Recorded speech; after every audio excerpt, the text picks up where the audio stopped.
to the north. It's a one of the projects that's near and dear to me was actually filming the regional centers all throughout northern Manitoba of UCN.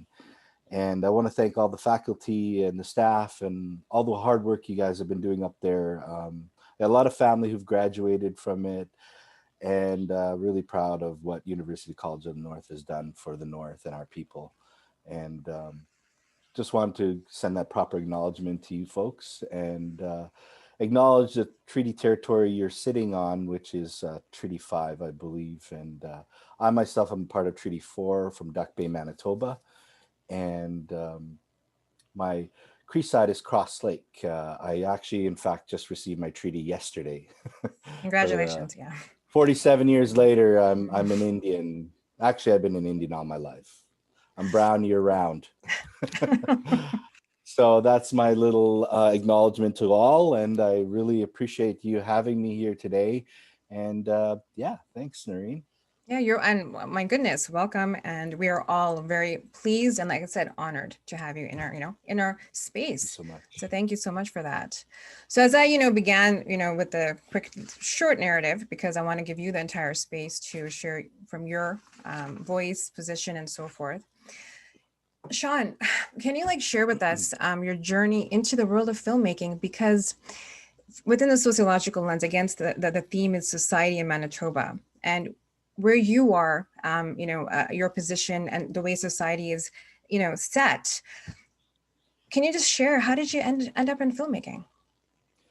Well, my story goes right back to that little boy. Um, at age 5, I was at home in Duck Bay. My grandparents were out grocery shopping. My auntie Linda, my late auntie, she was babysitting me, and we were the only ones home. And she heard me playing in the room next door, and she heard me playing and talking to somebody. Mm. And I recall her coming in the room, and she said, "Who are you talking to?" And I said, "That little man." And I had this big smile, and she was freaked out. And so my auntie obviously told my grandparents as soon as they came home what had happened. And that very night, I actually got sick. I started dreaming about killer whales, blue whales, lions, tigers, giraffes. I was dreaming about it all, and I was fevered and sick. And my mom was working up in the north in Flin Flon, and the next morning, my grandparents called my mom. They said, "Something's wrong with Sean. You need to come back home and take him to the hospital, take care of him. There's something wrong with him." And I was fevered that night. My mom got on a bus that very next day and arrived the following day from Flin Flon, and they taken me to a hospital in Winnipegosis. They kept me overnight to observe me. They couldn't find anything wrong with me. I went home again to Duck Bay and got sick that night again. And then my mom made another appointment in Dauphin, Manitoba, this time a couple days later. Mm-hmm. And they observed me overnight. And the next morning, my mom came back in to pick me up because they were discharging me. And they said, "Agnes, there doesn't seem to be anything wrong with your son, but we noticed one thing." And I was playing with my cars. I was just sitting there playing with my cars. And the nurse said, "Watch this." And she goes right by my ear. And I didn't flinch. And she goes, "Something peculiar here. We're going to send you and your son to Winnipeg to get a psychiatric evaluation on your son. So we'll have that appointment ready for you next week." Mm. And she brings me home to Duck Bay, and I still remain sick. I'm still dreaming about all these animals at night. I'm still sweating it out every night. And so I go to the appointment in Winnipeg, and I remember being on the big table, the guys holding up things to show me, and we're talking, me and the doctor, and we're having a conversation. And the doctor is done with me, and nurse takes me away, and my mom comes in, and the doctor gives her his assessment of me, and he goes, Agnes, there's absolutely nothing wrong with your child. In fact, you have an exceptionally smart child. And my mom lost it. She was like, what the fuck is Mhm. wrong with my son? And she was like, there's something wrong. And she didn't get the answers. So I had to come back home to Duck Bay with my mom after that appointment. And by then, this was 2 weeks later. By then, my grandfather had an elder. And he goes, we're going to do a ceremony on Sean, and we're going to heal him of whatever's bothering him. And they summons the elder of Nora Janai in my home community of Duck Bay. She was known to be a healer. And Nora did a ceremony on me. And it's in that ceremony, when my grandfather explained it to me later, that she had her hand on me in doing this ceremony, and whatever it was, she took it away from me, because my grandfather said her arm was really sore after the ceremony. And he explained that to me later, as did my mom with the psychiatrist. She told me actually what happened. And from that day, I was healed. So I was fine. But I had to endure being teased by my own family members that I was possessed by the devil, because of what happened to me and all the attention I was getting for that 2 weeks. And it stuck with me. It really stuck with me. It hurt me that my family would think that of me. And I struggled with that. Mm. And fast forward to age 11, I was getting to the point where I'm thinking, why did I get sick? What was wrong with me? I need some answers. So I got it in my little head that I was going to walk into the bush where Norwich and I lived, and I was going to go and ask her what happened to me as a child. So I walk, if you can imagine me walking into this bush and this cabin in the bush, Mm. I walk up to her old screen door and knocked on the door. I can remember the way it sounded too, and just very vivid.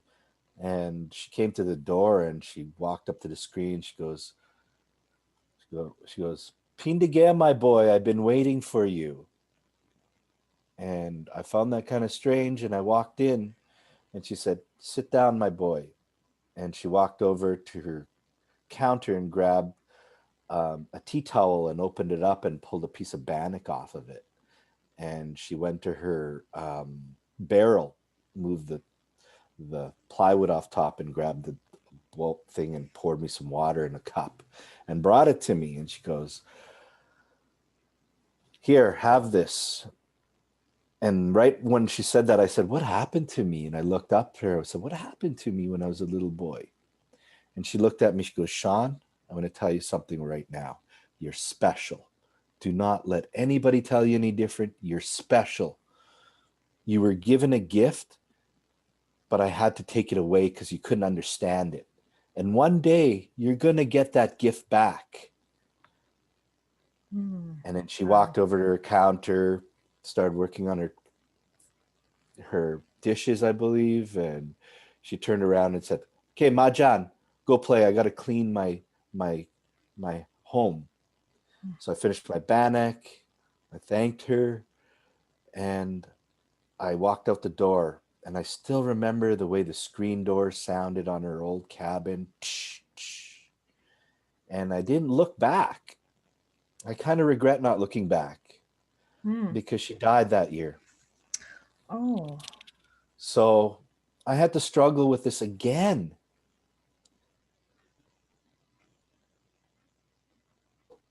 What gift do I have? Who am I? Mm-hmm.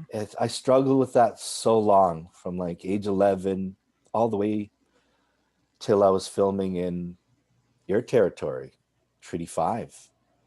I think that's why I'm here speaking to you guys, actually, because this story originates from up there. And Wow. I was in Nelson House, Manitoba, filming their centennial celebration, and their centennial is obviously 100 years of existence. And I was on the arbor filming this drum group drumming really hard, and I was over top of them getting this beautiful shot. I was laying on the arbor over top of it, just over the edge filming. And Eric Robinson, former LA, was on the mic, and he was like, "Where's Sean Parenteau, fine young man from Strong Front TV? Sean's been in filmmaking, blah, blah, blah. He's a fine young man." And he was going on, and I'm like, I'm up here, I'm up here. And then they brought me down. Let's get Sean a ladder and get him down here. We're going to start our grand entry. Strong Front TV is blah, blah, blah. And he gave us a promo. It was like really awesome. And then I came down and we started the grand entry. I got into my position. And as soon as I got in my position, I noticed on my peripheral here a lady in the arbor, sitting in the arbor, and she had these long braids, traditional shirt, traditional skirt, everything down to the moccasins, and she even had ties in her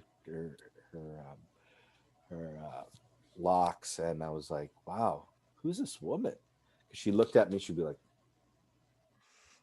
and I was like, I'm like, "Who's this person? Like, do I know this person?" And we're just getting started, and I'm like, "Okay."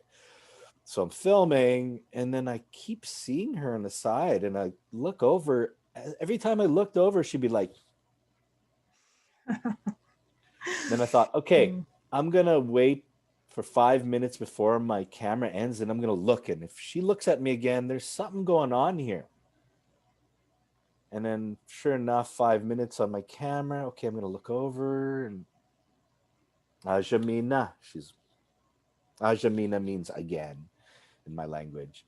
And again, she's like, and I'm like, geez, who is this woman? And I'm like just really intrigued at this point, but I know I got to pay attention to my camera, and my camera's running out of tape, and I'm gonna have to change it soon. So the time ticks by, and a minute. I thought, okay, a minute left. I'm gonna look over because I'm gonna have to change a tape, and okay, I'm gonna look over. So I look over. It's a minute. Okay, I'm gonna look over again. She's like, and literally, she was only like 100 feet away from me, maybe. And my tape ends, and I'm about to eject it and press the button to eject, and I feel a tap on my shoulder. Turn around, it's that woman. And she goes, "You know that thing you're doing with your camera? That's your gift in life." And Wow. she was smiling, her eyes were sparkling. I was like, wow. And I pulled off my headset. I gave her a hug. I thanked her. I didn't ask her name. She walked away. I turned to my camera, and I lost it. I just lost it. I was like, it was like rain coming down. I was like trying to hide behind my camera and wipe away the tears. And I'm like realizing what it was. The thing I struggled with all my life. What is my gift? Why am I special? Who am I? That moment it came full circle. Wow. It was a very powerful moment in my life, one I'll never forget. Yeah. And after that moment, I was looking over everybody's shoulders and trying to find this woman. Mm. She was nowhere to be found. She wasn't even there for the 8 days I remained there. So she was not even around. And I'm going to fast forward this. I'm going to rewind actually. And this is how I really got into filmmaking. I was sitting with my Uncle Larry, who used to take me on the land with my grandfather. I was sitting with my grandfather and James Parenteau, the late James Parenteau, Duck Bay, Manitoba. And I was sitting with my late grandmother, Irene Parenteau. And Mhm. we were sitting watching the news one night in Winnipeg. I was 27 years old. I had 3 jobs. Ever since I was 17, I maintained all 3 jobs right till then, actually. Robin's Donuts, KFC, and Applebee's. I had three different uniforms hanging in my closet. And I guess we've been watching the news that day. I went to my mom's because I used to live down the street with my girlfriend, and went to my mom's and we had supper and we watched the news, and there was just the three of us in the news sitting there watching CBC News, and the story came on about the Aboriginal Broadcast Training Initiative. It was the first course of its kind in Canada to train young Indigenous, strictly Indigenous course to train us to get into the industry of broadcasting. And it was Jim Compton who was on the news with the braids. He was the first Indigenous guy with braids on TV that I had seen in my lifetime growing up as a kid. He was the first guy seen with braids. And I was like, wow, this is the guy who's creating the course. Awesome. And we're watching the news, and my grandmother looks over at me. She turns, she goes, "You should do that. That could be your future." And I was like,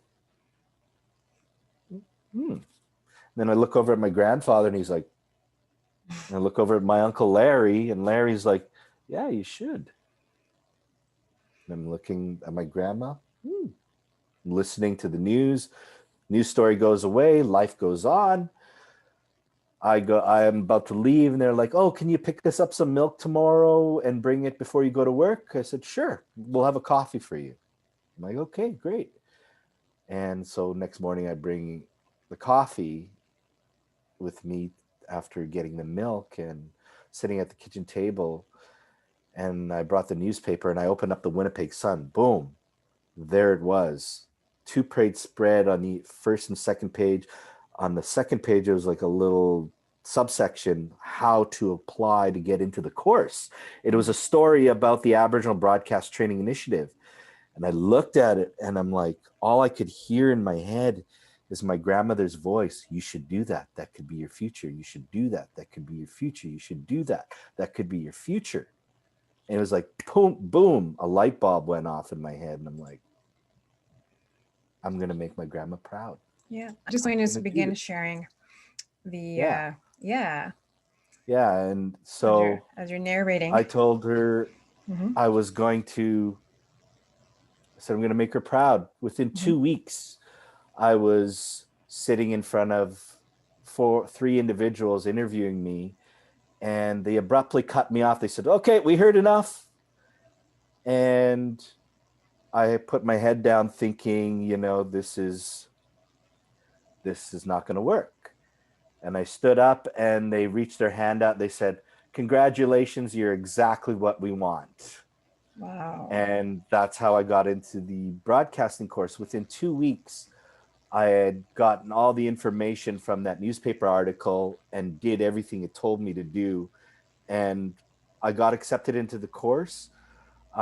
Because I'm from Duck Bay, Manitoba, and I didn't have my status, I was non-status at the time. Métis Employability and Training paid for my education.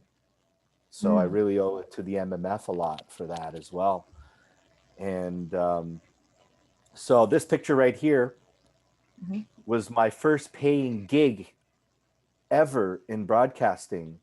I was chosen to be one of two students to go to Vancouver to film the opening of the Indigenous Games on the ocean in Victoria, and that's me there in the ocean in Victoria, and to cover the AFN elections where Phil Fontaine defeated my cousin Ovid Mercredi for the national chief, and I got the money shot. But this particular day holds huge in my life. And we could lose a picture now and come back to me.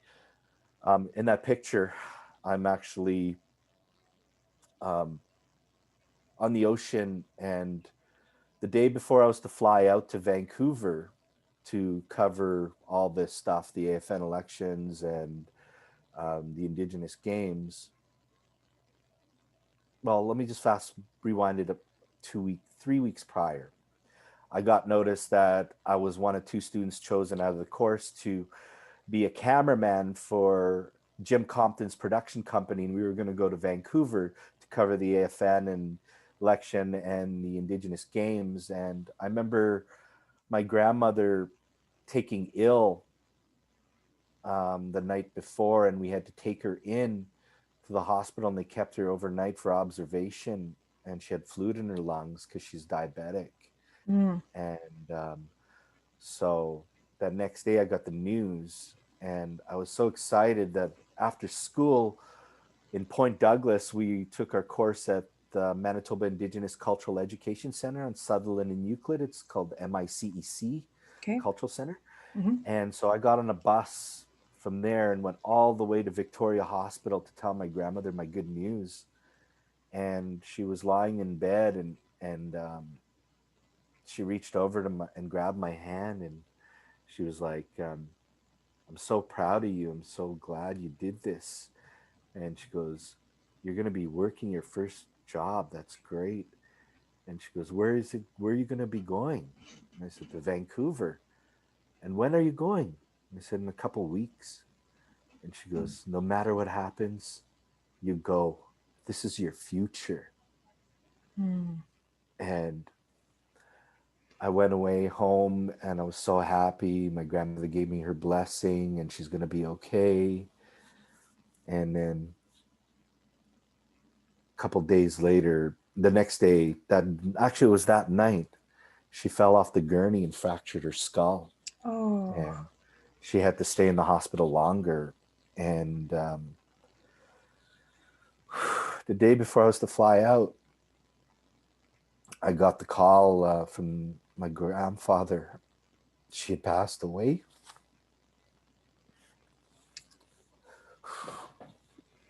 Wow. So sorry. So this was the night before I was to fly away. And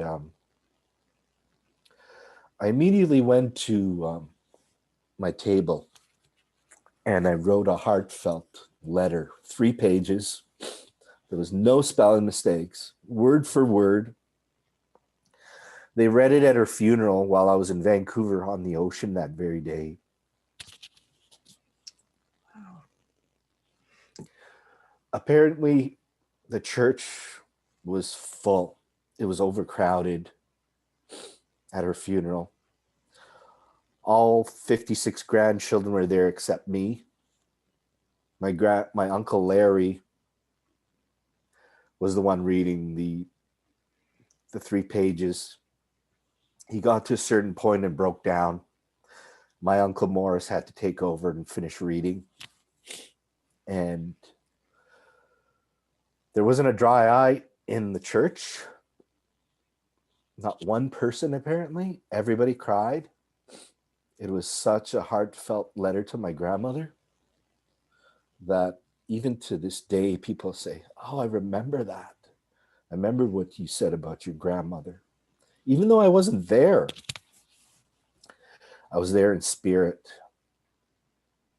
And I honored the spirit of my grandmother by going to that airport. It was the toughest thing I ever had to do in my life. Leave my family to pursue my dreams. And there was 8 family members, 2 carloads taking me to the airport. And it took 4 or 5 people to calm me down from the phone call later on in my hotel. Yeah. Mm. It was tough. So that's how I got into broadcasting, is because of my grandparents. They encouraged me to get into this business that I find myself in now. And I'm very thankful. They guided me and pointed the way for me to be able to share my gifts in life. Yeah. And my gift in life is being a storyteller for my people. I'm a conduit to the Creator who works through me and puts me in those important places. Put me in Ottawa for the last statement gathering for residential schools. I was in charge of that.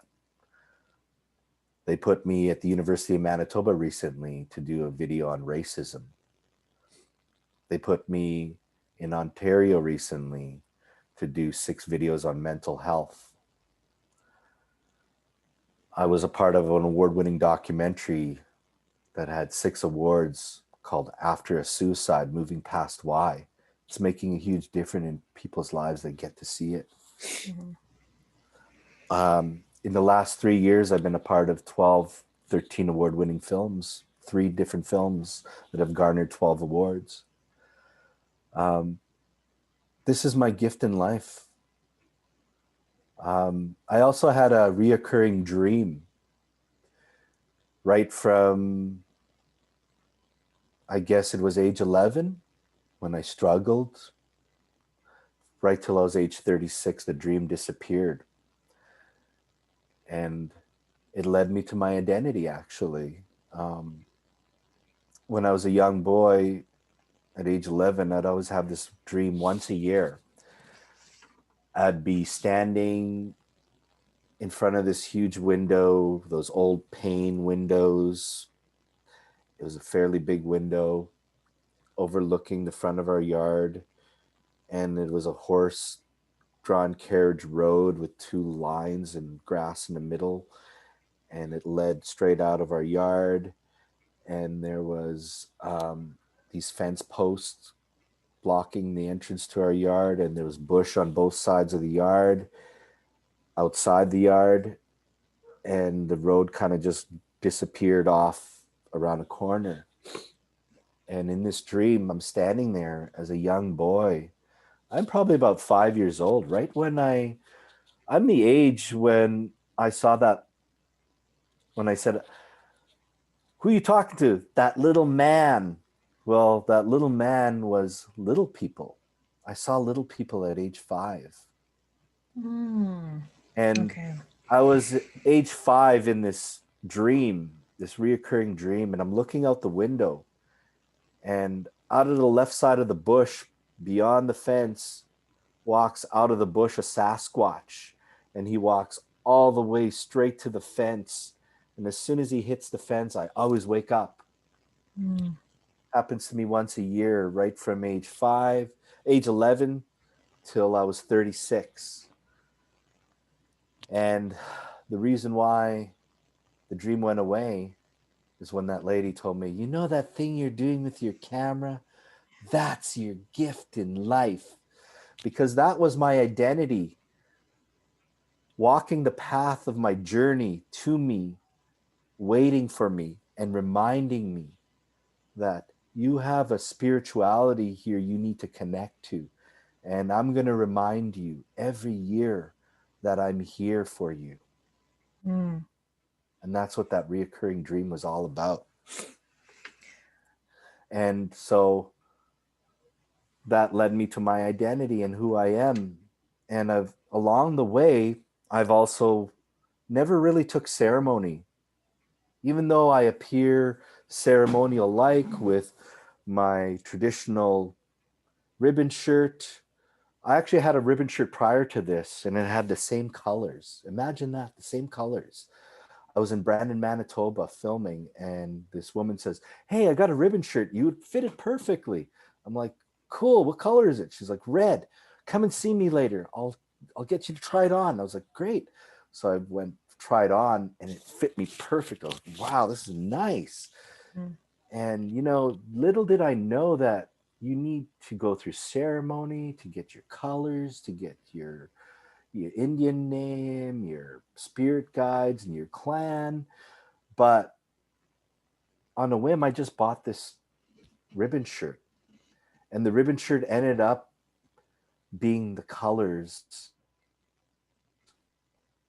I had to paint. So my spirituality was always there. I just didn't know it. It was always there, present. And when I finally realized it was when I was at Fisher River Cree Nation, which is a really a community that is very special to me too. I have a huge connection to Fisher River, And you'll begin to understand over this conversation why. And so Fisher River, I was at a sharing circle, and I remember sitting in the sharing circle. He said, "Cameraman, put your camera down. You're going to be part of this sharing circle now. You're not working. Come sit down, find a place in the circle." And there was this Indian medicine man on this side, and there's a woman on this side. I thought, okay, I'm going to go sit over there. And I sat there, and I remember they were coming around the circle. It was about 5 people ahead of me. I'm thinking to myself, what am I going to say? How am I going to introduce myself? And over here is the woman sitting over here. The Indian medicine man's on this side. And the woman just kind of goes like, looks over at me, and I see this on the corner. And I'm like, what's going on here? She's like, I'm just like looking and like really shocked. And I'm like seeing this. I'm like, what's going on here? And I'm like, I got to think about what I'm going to talk about. I'm like trying to avoid this, but I'm looking here. I'm going to be talking next.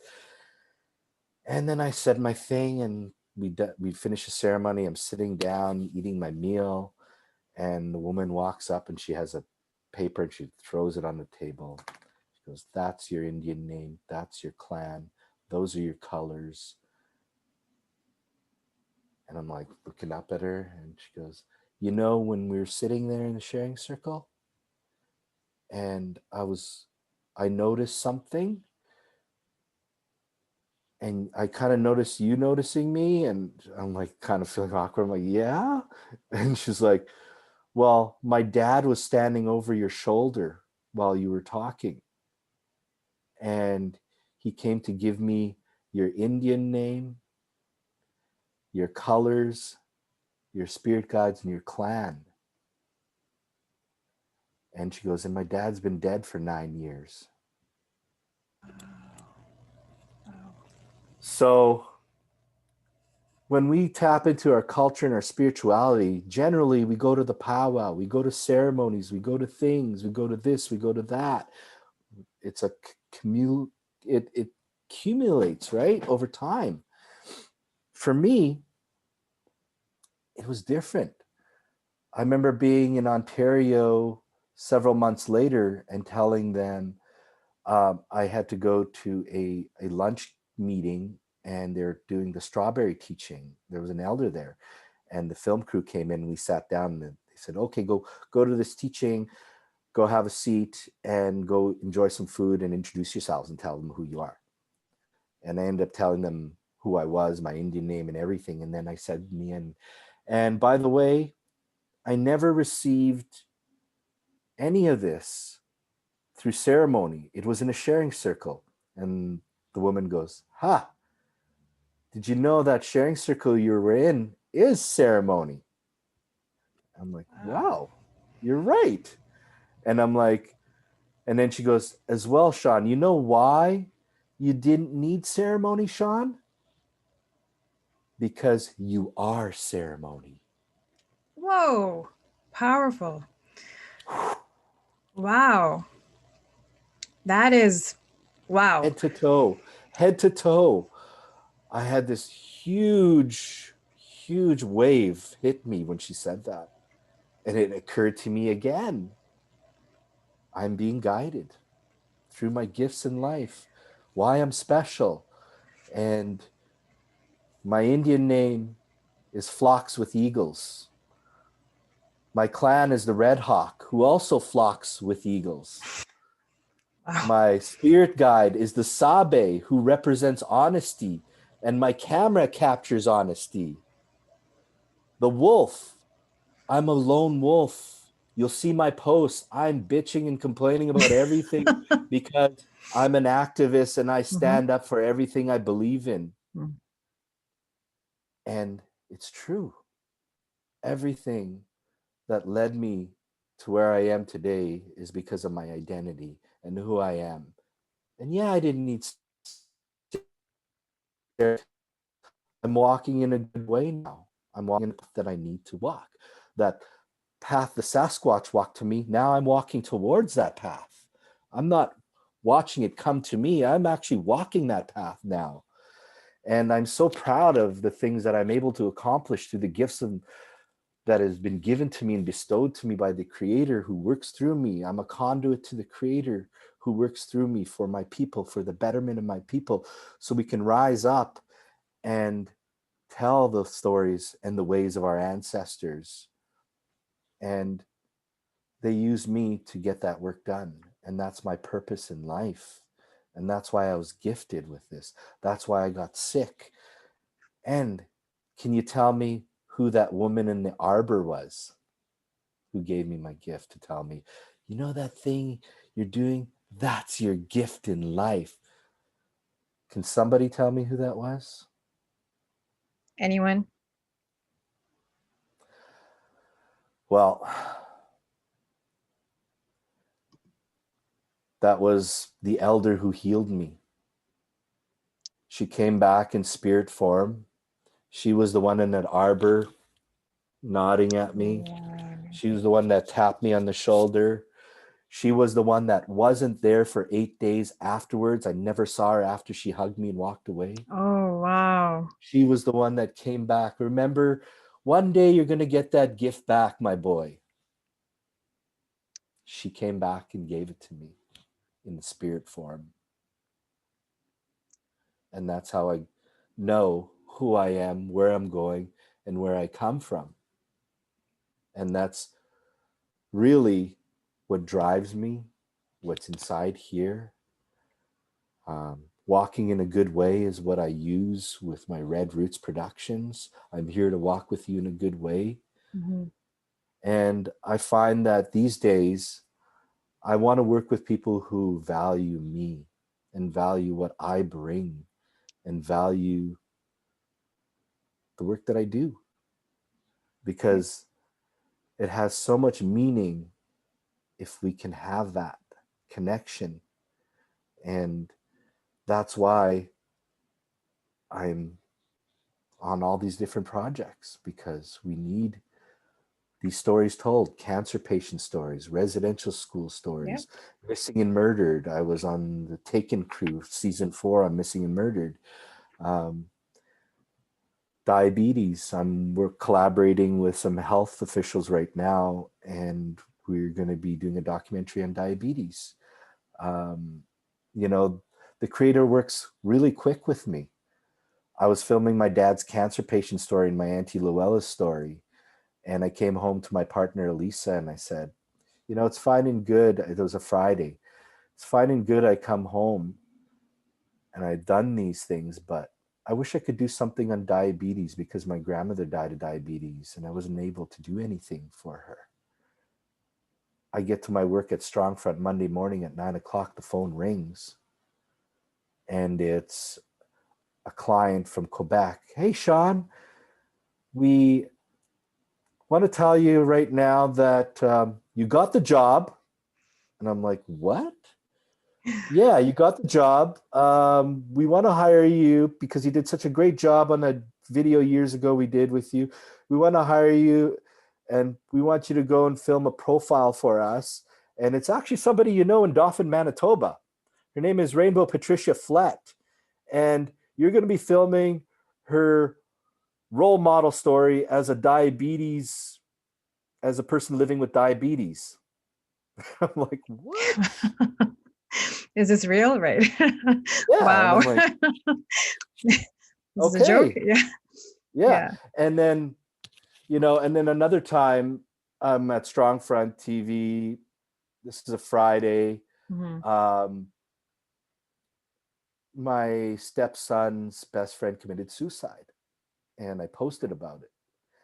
And I said, I want to do something about this. This is affecting my home, and it's it's horrible, you know. Yeah. Suicide affects so many people. I lost 3 people to suicide in my family. And it hit me. It hit me so hard that I had to post about it. And one thing about me is my core value is what you put out there is what you get back in life. So what I did was I put it out there to the world. I said, suicide's awful. One day I hope to do something about this topic. And then I get to Strongfront TV Monday morning, 9:01. The phone rings. It's Tina Keeper. Hi, Sean. It's Tina. How are you doing? Good, good. I'm really sorry about your post, and I saw what you're going through in your home, and I just want to let you know we're thinking about you. And I also got some good news. I want to hire you as my director of photography. I just got confirmation just 5 minutes ago, and I was excited to call you. And I want you to be my DOP, and we're going to be doing um, videos on suicide prevention for Health Canada. Wow. That's how quick the creator That's works through me. You put it out there, it comes it back to comes you. back. And it does all the time. The wolf has saved me in my travels. I'd be trying to get to a film's location the day before, and generally I travel at night because I want to stay with my family for the day and then travel at night because I'm a night hawk, and I get there late, and quite often I'm tired, but I push on. No matter where I'm going, I get there. But a few times I've almost fallen asleep at the wheel, and the wolf each time would run across my path. The last time was outside of Dauphin, Manitoba. I was going to speak to students on residential school at the old residential school, and I was invited to speak. And I was traveling to Dauphin, and I just passed Fork River turnoff coming around the corner, and I dozed off, and the hugest wolf ran across the front of my vehicle, and his tail was as long as the front end of my vehicle, and he was white. And I woke up, Ooh. and that was like the third time a wolf has saved me. So yeah, I'm a bit of a lone wolf, and yeah, that concludes my story, my very personal story of who I am, where I'm going, and where I come from. I First of all, thank you for sharing that. Really precious and very profound story. Um, One of the Thank you. things that kept coming to my mind when you were speaking was these are the pieces when it comes to narratives that we rarely get to hear, is especially when it connects to identity, spirituality, and like a calling. And there's comments coming through like a beautiful story, and um, more importantly too, with especially the cultural and indigenous lens that you brought in, and these are your experiences. And when it comes to filmmaking, I'm going to be honest, oftentimes the idea is it's more surface value, Yeah, it's automatic, always yeah, surface surface value, conversational right? pieces. Yeah, Yeah, yeah. And also the deep connection to your grandmother, and this trauma aspect of it, yet it's so empowering. So it kind of makes sense as well in terms of the projects you've worked with, which is going to lead me to the next follow-up here is, you know um what are the projects that you are working on or have worked on that have been close to your heart? And I know we had a brief discussion where I'm going to be showing a clip when it came to also bridging cultures. So did you want to kind of like explain that a little bit before I share that clip? It was the Arctic yeah, Mosque. Yeah. yeah. The Arctic Mosque. Yeah, the Arctic Mosque is a project that came to me on a whim, if you will.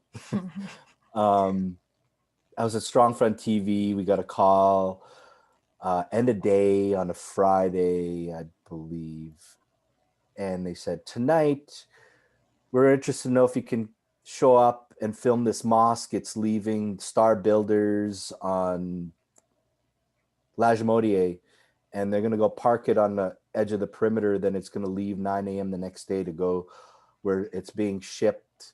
It's a church. It's being shipped to Inuvik Northwest Territories because they have a mosque up there is a little trailer and they have outgrown it. And Zubai Talab Foundation here in Manitoba, Winnipeg, they also donated the mosque in your community in Thompson. Hmm. There's a mosque there, and it's because Mhm, of Zubai Talab Foundation that that mhm, mosque is there too. mhm, It was donated much the same way, mhm. and they donated a prefab $275,000 home, prefabbed into a mosque, and there was an imam on the end of it where the if you will the priest would stand Yeah. in Mhm. essence. And So they said, could you show up at 4 a.m. and film it till they park it at the perimeter at the way station? I was like, Hmm. sure. And this was a Muslim woman that had called us out of the blue. Hmm. And they heard of us because we were an Indigenous company and they wanted to work with an Indigenous film crew to capture this moment. So we filmed it. And then the next morning, I go home, I sleep, I get 2 hours into my sleep, my phone's going off like crazy, and I get up, and it was Syra, I believe, and she was like, Sean, thank you for filming that, but I know this is crazy, but would you consider going on the road and following it across Canada, Wow. like ASAP? I'm like, okay, sure. I'm single. I have no family. I'm free. I can do this. Sure. And we were all excited, and then I followed it the next morning into Saskatchewan. Then I drove back to Winnipeg, and we thought, okay, we could fake Saskatchewan because it's flat like Manitoba, and we'll just show some flatness. And then you can join up with the mosque in Edmonton because it's going to be laid over because they can't drive it up on a long weekend. And you're going to follow it all the way to Hay River, Northwest Territories. Oh, and can you rent a car and we'll get you a camera still photographer and he'll be your driver to take you all the way up there. I'm like, okay. So I'm flying to Edmonton, meeting this person. I had a friend in Edmonton. We dated briefly. I said, "Can I borrow your Jeep? It's got a perfect window up top I could sit in and I could film out of. I'll pay you $700 if you let me borrow your vehicle for 7 days." And she was like, "Okay." So I'm like, "Oh, great! I Okay. got a car." And they lined me up with somebody, and we went and off and we did it. So this is the documentary Arctic Moss. Okay, so what I'm going to also preface this by saying is that the documentary filmmakers speak about you in regards to your Yeah. importance within this. So I'm going to just share this uh, piece here, and we'll take a brief look.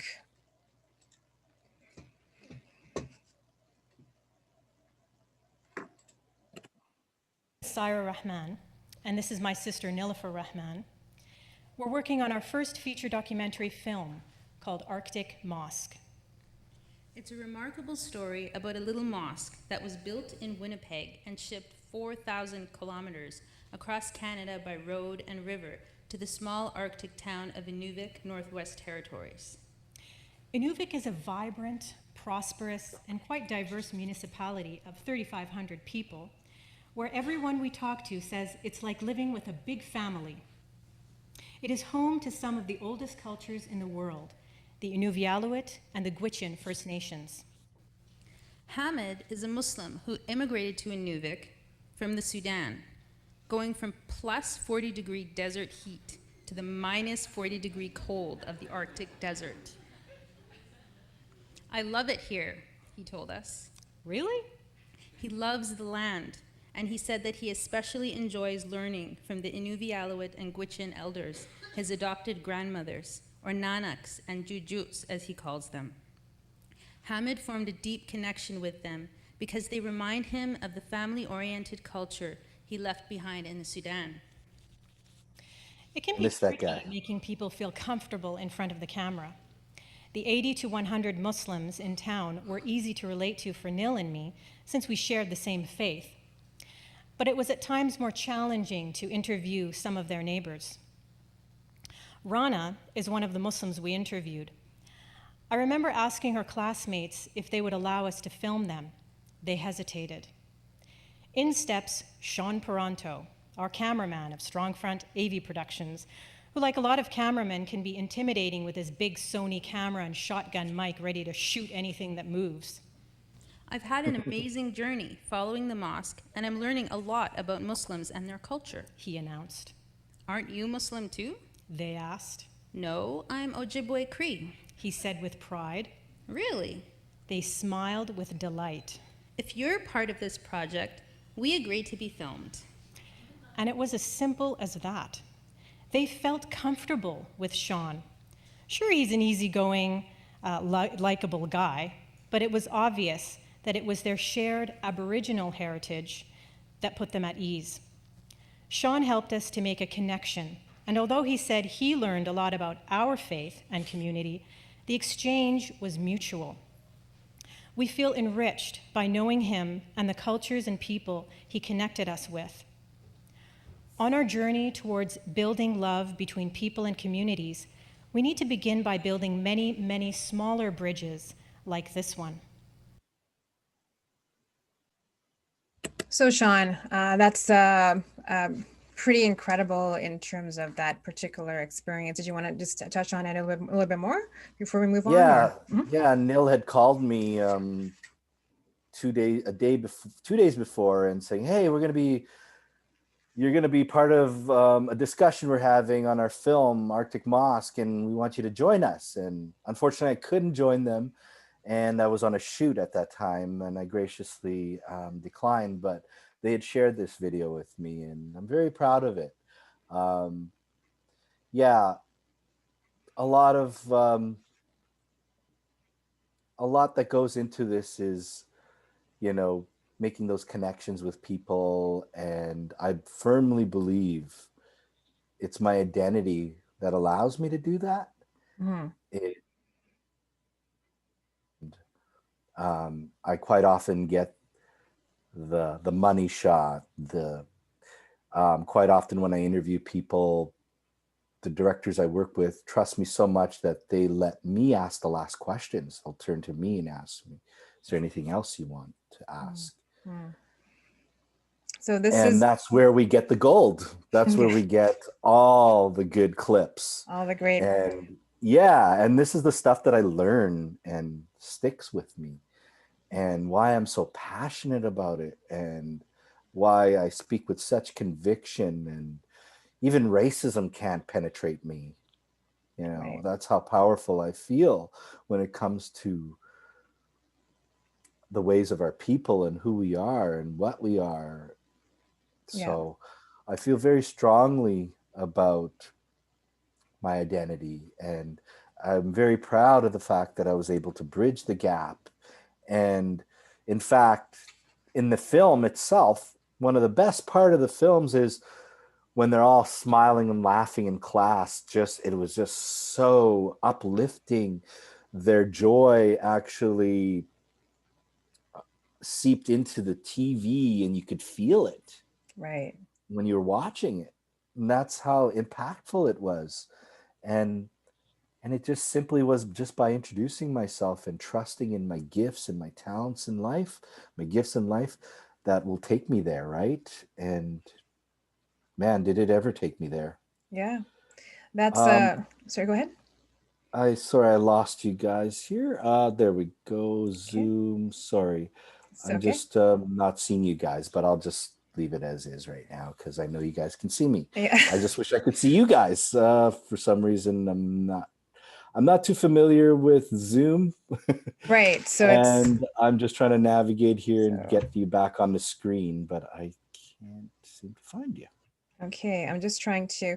So I wanted to move on to. There was another video. Just sorry, I am trying to also maneuver this. There was the land is ours video that I wanted to share. Yes. As well. Yeah. Yes, the land is our classroom. That's another video that's super close to me and has huge importance in my life. It's a story about my grandmother and her 42nd moose hunt. Okay. My grandmother passed on recently, and one of the things I wanted to do was capture the annual family moose hunt. And I had pitched it to Manitoba First Nation Education Resource Center in Winnipeg here. They are the educational body that serves the North and all over Manitoba. Yeah. And so I was asked to create this video. I pitched it to MFNERC, and I said, I'd like to capture my grandmother's 42nd moose hunt. And show the teachings and the ways of our moose hunt in our family. Mhm. It's a Cree family rite of passage to the moose hunt. Mm. And this actually was my grandmother's 42nd moose hunt with her brother. Okay. Believe it or not, they hunted for 42 years together. And it ended up being her last moose hunt because the following year she got her leg amputated because of diabetes. And we ended up losing her recently. And it's a testament to my grandmother Mhm. and how she's viewed in the North. She's known to be a hunter, and this is her story. Okay. And it's called The Land is Our Classroom, The Land is Our Harvesting Classroom. Moose with Kukum. And I'm just going to put that clip on there once this starts. And here we go.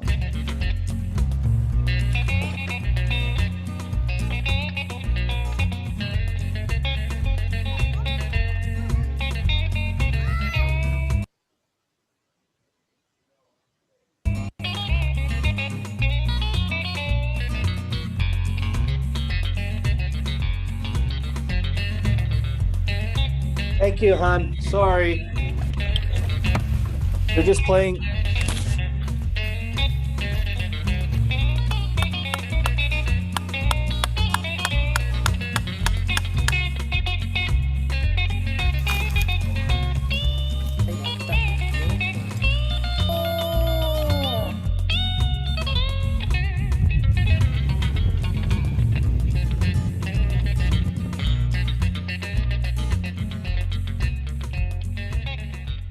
All my family were really hunters, eh? My dad's family, and my mom's side too.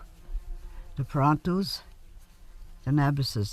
That they really liked hunting, and they all had big families, so they had to feed them somehow.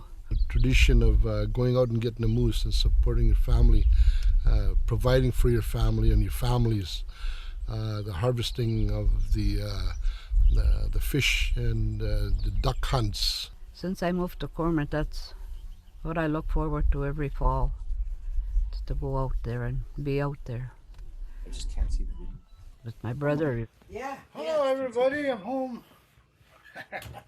Oh, come on in. Sit down here and we'll read our list. I've been hunting with my brother Fred for about 42 years. Hey, that's great. Yeah, that's our grocery order. Yeah. Grocery list. Yeah, I've been hunting since I was 13 years old with my two brothers. It was Rupert and Louis. Rupert was by himself. So he taught me how to hunt, how to skin moose, things like that. And he taught me how to call moose, like taught me how the moose were, where they were. Thank you. I remember in the earliest times traveling in a canoe with my grandfather, Cyril Mercury from Thicket Portage. I remember sitting in the bottom of a boat, a canoe, and them shooting ducks. You know, those are some of my earliest times that I can recall. First memories were when my boys were small. I was 17 years old. I started hunting in Thicket Portage with my husband.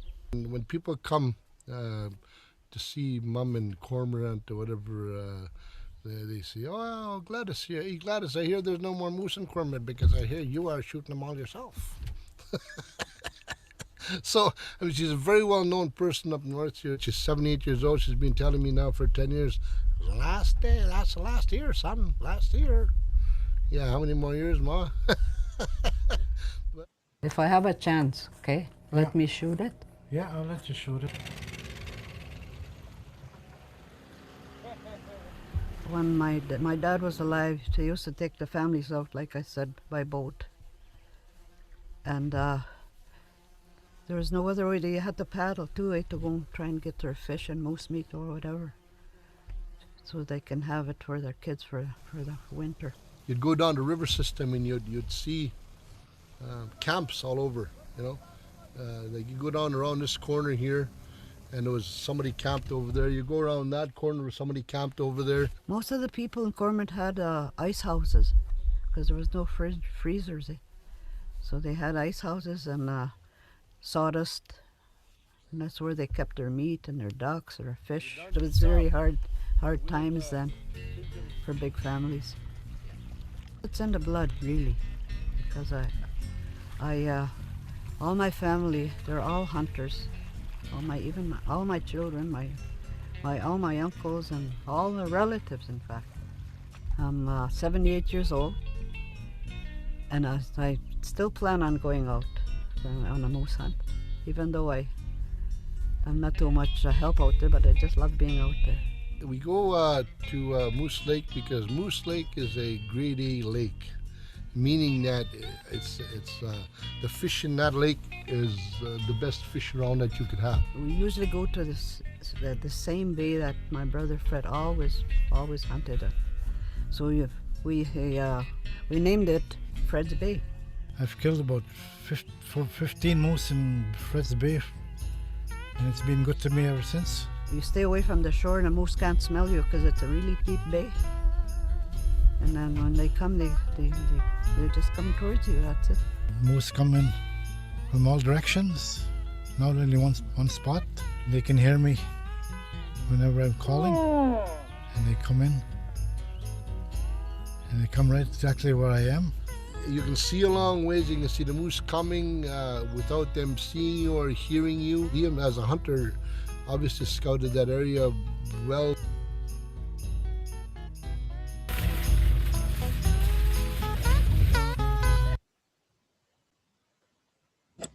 Okay, so obviously a very meaningful piece. One of the things that I'm sure everyone's slowly garnering is that your body of work is representative, personal. Oh, Sorry. sorry, I just thought it was me for a Sorry second. about that. No, Sorry it's about okay. that. It's okay. So I was saying, yeah, go ahead.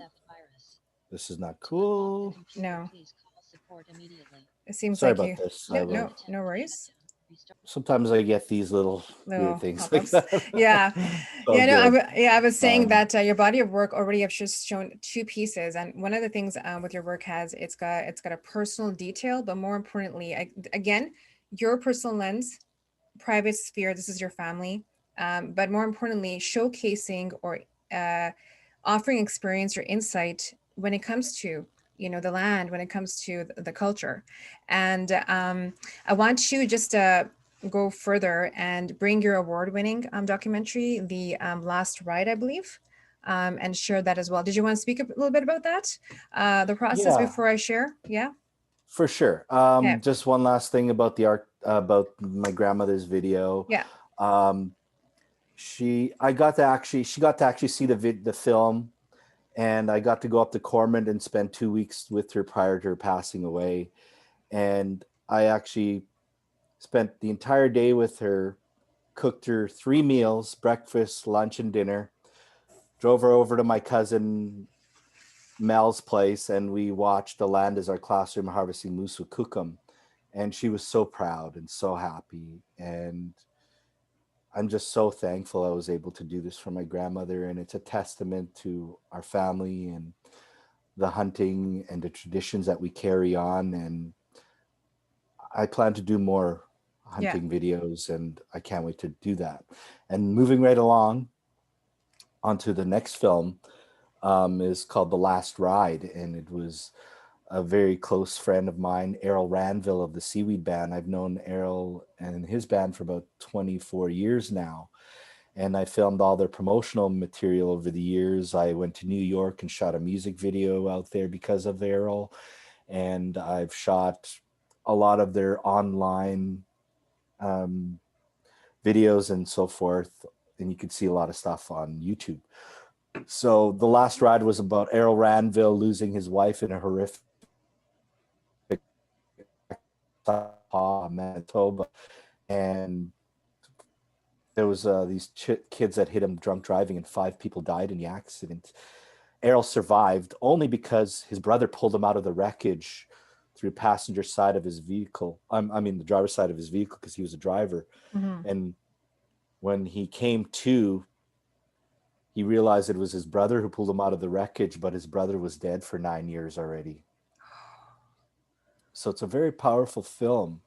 And it talks about the struggle Errol had gone through, and trying to get back into the music business again, despite this horrible tragedy. And it ended up winning Best Canadian Short Film at the Edmonton International Film Festival in 2017. Yeah. So without further ado, Yes, play it. let's share this. Okay, so I'm going to share a clip from The Last Ride. That was the DOP on, yeah. Okay, and let's get this. I don't think I would define his legacy as a hit song or a #1 album. His legacy is the drive that he has created in so many of us. It was amazing to see how Errol recovered after the accident. Hey! God, he's a God, that guy, man. I've had to come up, had to get up, you know, from a pretty mangled, beat up mess and alone and start again. And then claw my way back to some kind of a life.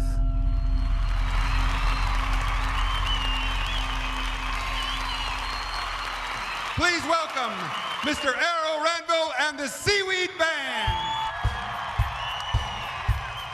Music, from the very start, kept us out of trouble, kept us out of jail, kept us out of all the things that poverty creates. We didn't even have electricity, we didn't have running water, we didn't have a telephone. We pretty much lived in the bush. What I remember, we grew up normal for poor people, poor family, big family, small community. My mom, of course, was a very traditional housewife. My dad, the man, like the breadwinner, you know, and he worked very hard. Yeah, it's always been a musical family. Like everybody played, everybody sang, everybody performed. That was just part of who we were. The first guitar that started our musical career was ordered from the Eaton's catalog. It arrived general delivery at the little Eddystone, Manitoba post office. Started playing that guitar. We all played on that one guitar. Didn't worry about hunger and no shoes to wear at school. And so we played our very first public appearance. It was 1964. 50 cents a head, and we made $82.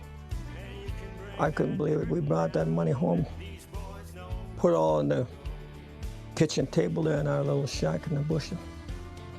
And no one seen that much money. I was thinking to myself, by granny, this is how I'm gonna make my living. We obviously had a passion for playing music. We were pretty good. Our parents thought, well, should move these guys to the city. Think Beverly Hillbillies, literally. They were in a station wagon, piled high with boxes and furniture on top. And we had all of our belongings in there. Whatever belongings we took, it wasn't a hell of a lot, but... This is our host band. Make them welcome, everybody. Okay, so obviously very biographical. It did win an award. And any other thoughts before we move on to the next segment? Anything else you want to add to this particular? Yeah, it was a very personal story and one of spirituality as well, because when Errol got pulled out of that wreckage, it was his dead brother who pulled him out of the wreckage, and it's in the film as well. And it's kind of hard to believe when you think about it, but there is a spiritual world out there, and that we really need to be cognizant of that. And another little side note is recently I got a check in the mail, and I was wondering who's sending me a check, and it was actually Errol Randall's author. they had compensated me for providing some historical facts of the Seaweed Band in his upcoming autobiography. Wow. So I will be credited with that in his book as well. Errol's a good friend of mine, and we continue to have a good relationship, and I really respect the Seaweed Band. Actually, I used to go watch them with my auntie Peggy and Fred, and we'd follow them all over religiously when I was like 18, 19 years old in the Winnipeg bar scene. And you know, I had a connection with them right since I was 18 practically. And it's still going today, our connection. Every time I see them performing, Errol will actually go out of his way, point at me, and introduce me to the crowd wherever we may be, wherever I happen to go watch him perform. He always acknowledges me, which is really nice.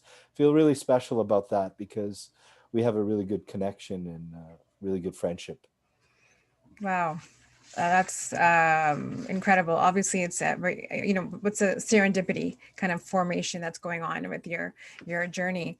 Yeah, for sure. I wanted to move along to the conversation now around, you know, you spoke about identity, you spoke about, you know, your evolution as a filmmaker. But when it comes to now, in terms of the society and context, I do want to speak about or ask, what are your thoughts when it comes to the representation? And, you know, also to, I'm going to like make this kind of like a long-winded question so you can go in any direction you wish, is when it comes to representation, but more so also when it comes to information, like for example, the historical knowledge with like, about residential schools, for example. So in that sense, when it comes to representation and also the information, what are your thoughts around that? Did that somehow inspire you to fill the gap? Do you feel like you're filling a gap? Always have been. I go by the motto, for us, by us. It needs to be us who tell our stories. We're the ones that need to bring those stories to life. All those non-Indigenous people that want to tell our stories just need to step aside. There needs to be equality in filmmaking and training. There needs to be inclusion. There needs to be opportunities for an Indigenous director like me to direct my own film on my gift in life, which is what I really want to do in life, is leave my story of being gifted to inspire others. And the representation, it's almost non-existent. There's no TV commercials. You don't see any brown people. I don't see any Indigenous car commercials, yet we buy the most trucks in the North. I've pitched to Vickers Chev Olds this very idea. I'm like, you guys sell the most trucks to the North. Why don't you let me shoot a commercial with Indigenous people in the North? Yeah. Nah, because we're a little demographic. We don't mean much to them. But you know what? We're getting educated. We're getting educated. We need to put more people in the parliament. We need to vote. We need to rise up. We need to stand up to racism. We need to hold people accountable. We need to fight for our treaty rights. We need to bring the truth out. My auntie is a genealogy clerk and a bit of a historian in my community, and she's on the Descendants of Duck Bay Council. They're in the process of getting our community reinstated because our land was stolen through scrip by the Catholic Church and the government, Sir John A. Macdonald at the time. They created, I call it bullshit half-breed scrip, which was the creation of the Métis, and they did that knowing full well that it would divide us for centuries, and it has. All those Métis people are all celebrating their non-Indigenous roots, yet we should be celebrating our red roots. I have a cousin of mine in Duck Bay who works there, and he's like, if I don't toe the line, I get left out. You know, and I have a problem with the MMF too. Like, who runs an organization their entire life? Like, is that one person the be all end all god of Métis civilization in Manitoba? Like, that's a dictatorship. Mm. I don't agree with it. And it was built on lies. We found out through my family was the Parenteau family who stood next to Louis Riel, who were his government. And we were the ones that Louis Riel came to and asked my great-great-great-grandfather, because the people were behind him, and they asked him, can you get the people behind us for this rebellion? And they weren't fighting for half-breed rights to become labeled a Métis. They're fighting for treaty rights. We also found jailhouse letters because my great-great-grandfather was jailed for helping Louis Riel. And in those letters, he complains about how Louis Riel used him so he can get the people behind him. Well, all Louis Riel got was a rebellion, got us arrested. My family had to flee to the US. Sir John A. Macdonald conspired with the Catholic government, and they said, we're going to create script. We're going to take their land. We're going to get them to sign an X. They're going to lose their treaty rights. We're going to send them to this bullshit place up in the southern Manitoba where they can go and live. And that's where we're going to send their check, because we're going to give them $200 and something for signing this. But actually, half the people never got their money, more than half of them. And they ended up changing the script to be called half-breed script, which was the creation of the Métis. And all the land they stole from us, they sold at 6 acres $1. And there's only 5 books in Manitoba that have the documentation that can show you that. And my family has that book. And I could see who bought our land here in Winnipeg. There was a hotel in Winnipeg called the Parenteau Hotel, believe it or not. That got stolen through script and land grab. And all that land got sold to all the well-to-do Manitobans and settlers and colonizers. And they're all sleeping on stolen land as far as I'm concerned. And I just got my treaty yesterday, actually. 47 years later, I finally got it because my grandmother was reinstated on my dad's side. And then he got his status. And then I, in turn, got my status. And then on my Parenteau side, my auntie discovered that the government used tactics as well. If you're wondering why your family can't get status, it's probably because there was a misspelling of one of your ancestors' names. And we found that they misspelled a great-great-great-grandmother's name. And my auntie went to the St. Boniface archives here in Winnipeg several months back and got it corrected. And now we can receive status. So there was ways they conspired by stealing our land, by promising us script, changing it, promising us money that they never gave us, stealing our land, selling it, and in some cases burning our land, our homes when we were gone to the trap line because we weren't there. And I heard those stories too. There's so many stories that aren't even told that I meant to tell. And those are the stories that I want to tell in the future, about script, about stealing of our land, about the truth behind Louis Riel using my great-great-grandfather who was jailed. And we have the letters to prove of what he thought of Louis Riel. And you know what? We're going to give the Canadian public a rude awakening one of these days with that truth. Because I speak truth. I walk truth. I am truth. So those ancestors there are guiding me. Yeah, and this is when it comes to the history, your own personal history, tied to what Canadian history is.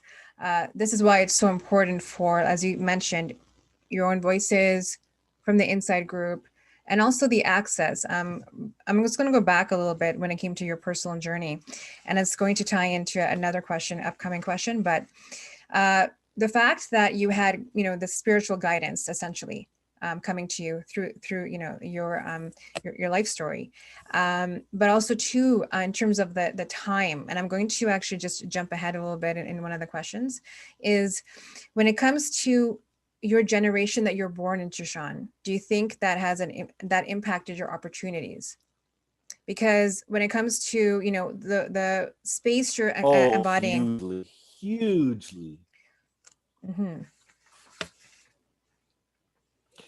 Yeah, it's impacted my life huge. The residential school, I lived through the Elijah Harper and seen that, and that really inspired me. Ovid Mercredi, seeing him lose to Phil Fontaine, not even knowing he was my cousin, and later on looking up to him as a hero in my life because of who he is and the things he had done for our people and the things he created. The Aboriginal Student Center at the University of Manitoba was a brainchild of Ovid Mercredi and a few others. And Phil Fontaine, wow, what an individual. I look up to him and the things he was able to do for our community. I was born into this renaissance of cultural identity. I find, now that I look back on it, it's like what Louis Riel said, in 150 years, it'll be the artists who awaken my people's spirit. And I am one of those artists. Who are I'm contributing in that blessed. way. Yeah. I'm contributing. I was, as far as I'm concerned, when I saw little people, I was predestined to do this work. Mm-hmm. There's a reason why that elder came back in spirit form to give me my gift in life, because they want me to continue to do this work. And because I was meant to do this work, it's my gift in life. And if it wasn't for the spirit of my ancestors guiding me, I wouldn't be here telling you this stuff today. I was born into this generation that has experienced so much. I know the harsh truths of residential schools. The documentary We Were Children that Eagle Vision produced is only a 4 on a scale of 1 to 10 in terms of abuse the Canadian government will actually allow people to know about. I'm, here to bridge that gap as well, because I know for a fact the Canadian government is withholding a lot of things to educate people about us. And that's my job. That's my challenge in life. And, bringing into that part about your personal experience, the generation you were born into, but also that opportunity that presented itself. I don't think, well, from my recollection, if there was any, prior to that experience of entering into an Aboriginal specific filmmaking kind of like program. And when it comes to, like, as you mentioned, timelines and so forth, that you are where you're meant to be. But in terms of opportunities for future filmmakers, do you feel like there should be more done, or is there enough now in the education system, in media, for those spaces? It's just starting. It's just starting right now. Okay. There's a term out there, even for The Last Ride, somebody came up to me and said, "Oh, I love the film you did, and it's great to see an Indigenous guy like you emerging." So it's just beginning. Yeah. I'm 47 years old. I'm always emerging. Yeah. Every day I'm emerging. I'm emerging from my bedroom. I'm emerging right here onto your screen.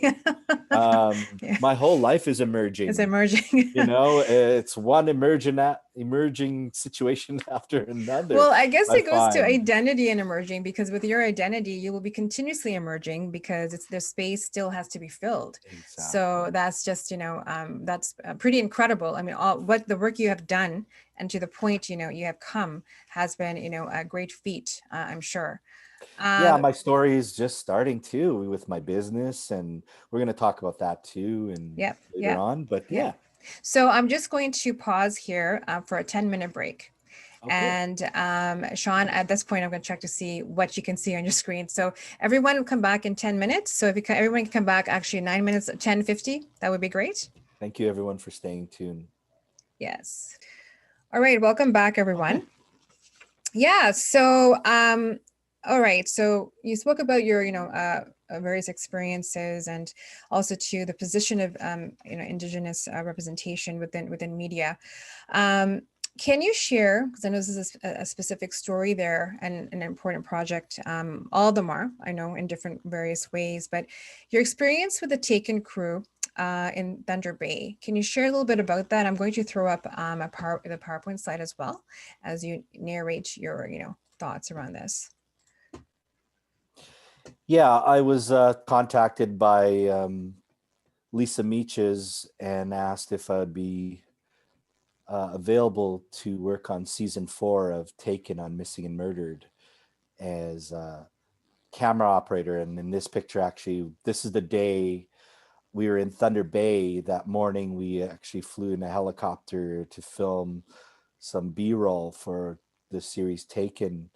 And after we got out of this helicopter, we actually went to this cultural center where they were coming.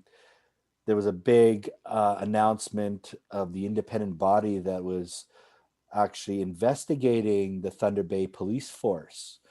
And they came away with this report, and we're going to present it.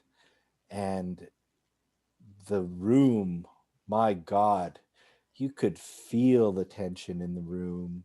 You could feel just the angst, there's so much people in this one room, and I'm on my camera being told what to shoot, where to go, what to do at all times that I'm here capturing this historical findings of the police force of Thunder Bay being institutionally racist, deemed institutionally racist.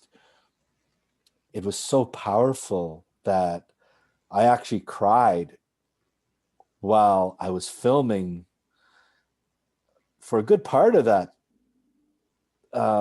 press conference, and just being there and part of history and realizing, wow, the RCMP aren't there to protect us. They're actually there. These police forces work against us. And I'm glad I was there, because that's a truth that would not otherwise be out there unless you caught the 1 minute, 2 minute clip on the news about it. And this is the helicopter we flew in, and flying in helicopters is very nervous and nerve-wracking for me. I've done it with Arctic Mosque. I've done it on a few other shows that I filmed on, and I never like getting in those things. You just never know. I really have a problem of putting myself into somebody's hands, and and relying on them to keep you alive. And this is the first day of our shoot in BC when we arrived. This is first time I'm actually touching the camera and going to be able to film it. As you can see, there's no handles on it because I'm just actually building it. It's my first shoot. We were up in northern BC at this time. We were going to capture the Highway of Tears and film that. And all those shots are in the season 4 Taken. And they actually sent a guy out there years ago to film the B-roll of the Highway of Tears, but apparently he messed up the footage and it was never able to be used. So I was able to go out there and film it and reclaim that footage. And the guy that messed that up is a guy that actually doesn't like me for some reason. So that kind of worked out pretty cool. And I'm not going to name names, but yeah. So, and this was in the Forks in Winnipeg at this picture here. And we were filming in Winnipeg at that time. And yeah, so being on this crew, this was at the Athabasca River. We were filming in the oil sands. We went and filmed Mackay First Nation. We went to the oil sands. We filmed all the smokestacks and the pollution coming out of it. It's enormous. Yeah, it really opened my eyes. This show yeah, so Taken was really. eye-opening experience in terms of being there to help and being there to help bring these stories to life for these individuals of losing their loved ones, and in the manner in which they lost them too were horrendous. I know stories that will give you nightmares. The things I carry, I like to say the things I'm burdened with, I carry well, because it's a gift in life to take this and hold this stuff, because it's a lot of truth and it's very powerful. And being there, being a part of history, and I was meant to be there. Yeah. Can you, sorry, one last thing about Eagle Vision. One last Mhm. thing about being on the crew Taken. Taken is produced by Eagle Vision, and my Indian name is Flocks with Eagles, and the logo's an eagle. So I was meant to work on this project. Synchronicity again and again, over and over again. I just want you to, you spoke about being in that room and, being within the presence. And I know Thunder Bay has, even in my course, I do speak about Thunder Bay briefly when it comes to education and lives lost and the insecurity Indigenous people, feel within that context, and the danger and so forth. When it comes to just overall, the question I'm going to ask is when it comes to racism, but I'm going to tie it to censorship. What has your experience been when it comes to, there's a lived racism, but also to within that lived racism, when it comes to media, you're a filmmaker. Has there been issues around censorship, that you cannot share certain stories or information? If you have any experiences. Yeah. Okay. I definitely have one that really opened my eyes and was, wow, this is something the Canadian public doesn't even know about. And I used to work for a network. I'm not going to mention names, but they're, let's say they are sympathetic to Indigenous culture. And I was working on a news story about a signatory Indian by the name of Lester House. Lester actually operates his vehicle without paying his insurance every year. He gets stopped by the police all the time, and they ask him things like, where's your license? Why are you driving? And he'll reply, I'm not driving, I'm traveling. And that's a term used in international law, which allows him to supersede Canadian law and not get himself arrested for not paying for his driver's license. So that's pretty neat, an individual that can live like that. And we thought, wow, we're going to talk about his mantra. We're going to talk about signatory rights and law and as it relates to Indigenous people. So we went to BC, we followed him to Ontario, he came to Winnipeg, he's based out of Winnipeg. We followed him for about a month. There was about 3 different videographers on the shoot, and we were gearing up that day to put it to air. And at APTN, oops, sorry, gave it away. My bad. At this network, in every department, I could go to the human resources department. There's a TV there, or 2 monitors, just like these 2 things behind me. There's a monitor, there's a control panel situated back there. I can go and push, oh, I want to see what they're doing in the studio today. Click, hit a button, you can see the studio. Oh, I want to see what's going on in the edit suite today. Click, there's what they're doing. Oh, it's a story on signatory rights. Wow, that's interesting. Maybe the federal government should hear about this one. Pick up the phone. Hey, they're going to be putting a story to air on signatory rights and law. Maybe you guys should look into this. It's going to go to air tonight. So there's a reason why non-Indigenous people work at the higher echelon of all our Aboriginal organizations. It's because it's these people that press those buttons and make those phone calls to the government and say, hey, the Indians are doing this. You should look into this. So 5 o'clock comes in. We're at our studio. We're all in the control room. The door to get into our studio is right out the window, which we can see. Somebody gets buzzed in.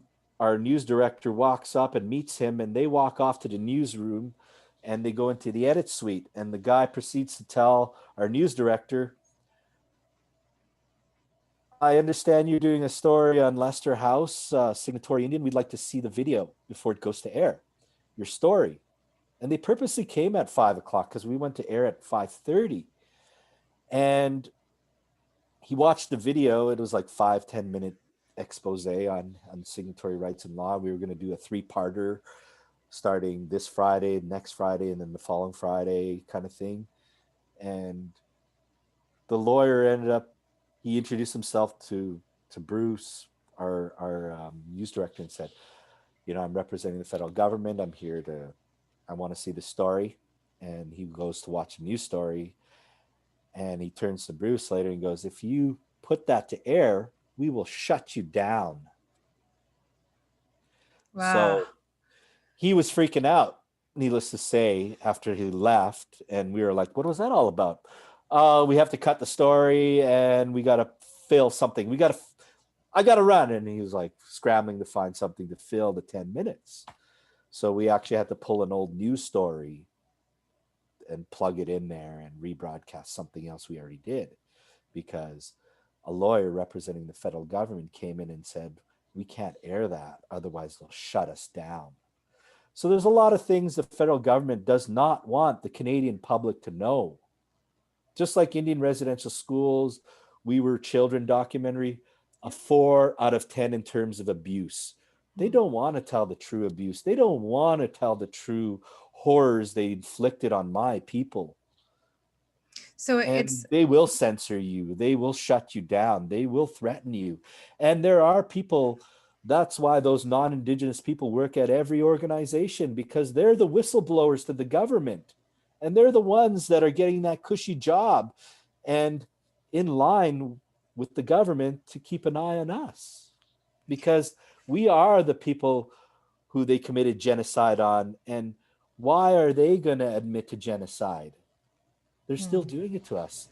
No running water. It's all over the news right now. Fucking First Nation communities don't have running water. What the F is up with that? You know, and there's no even meaningful engagement to make that right.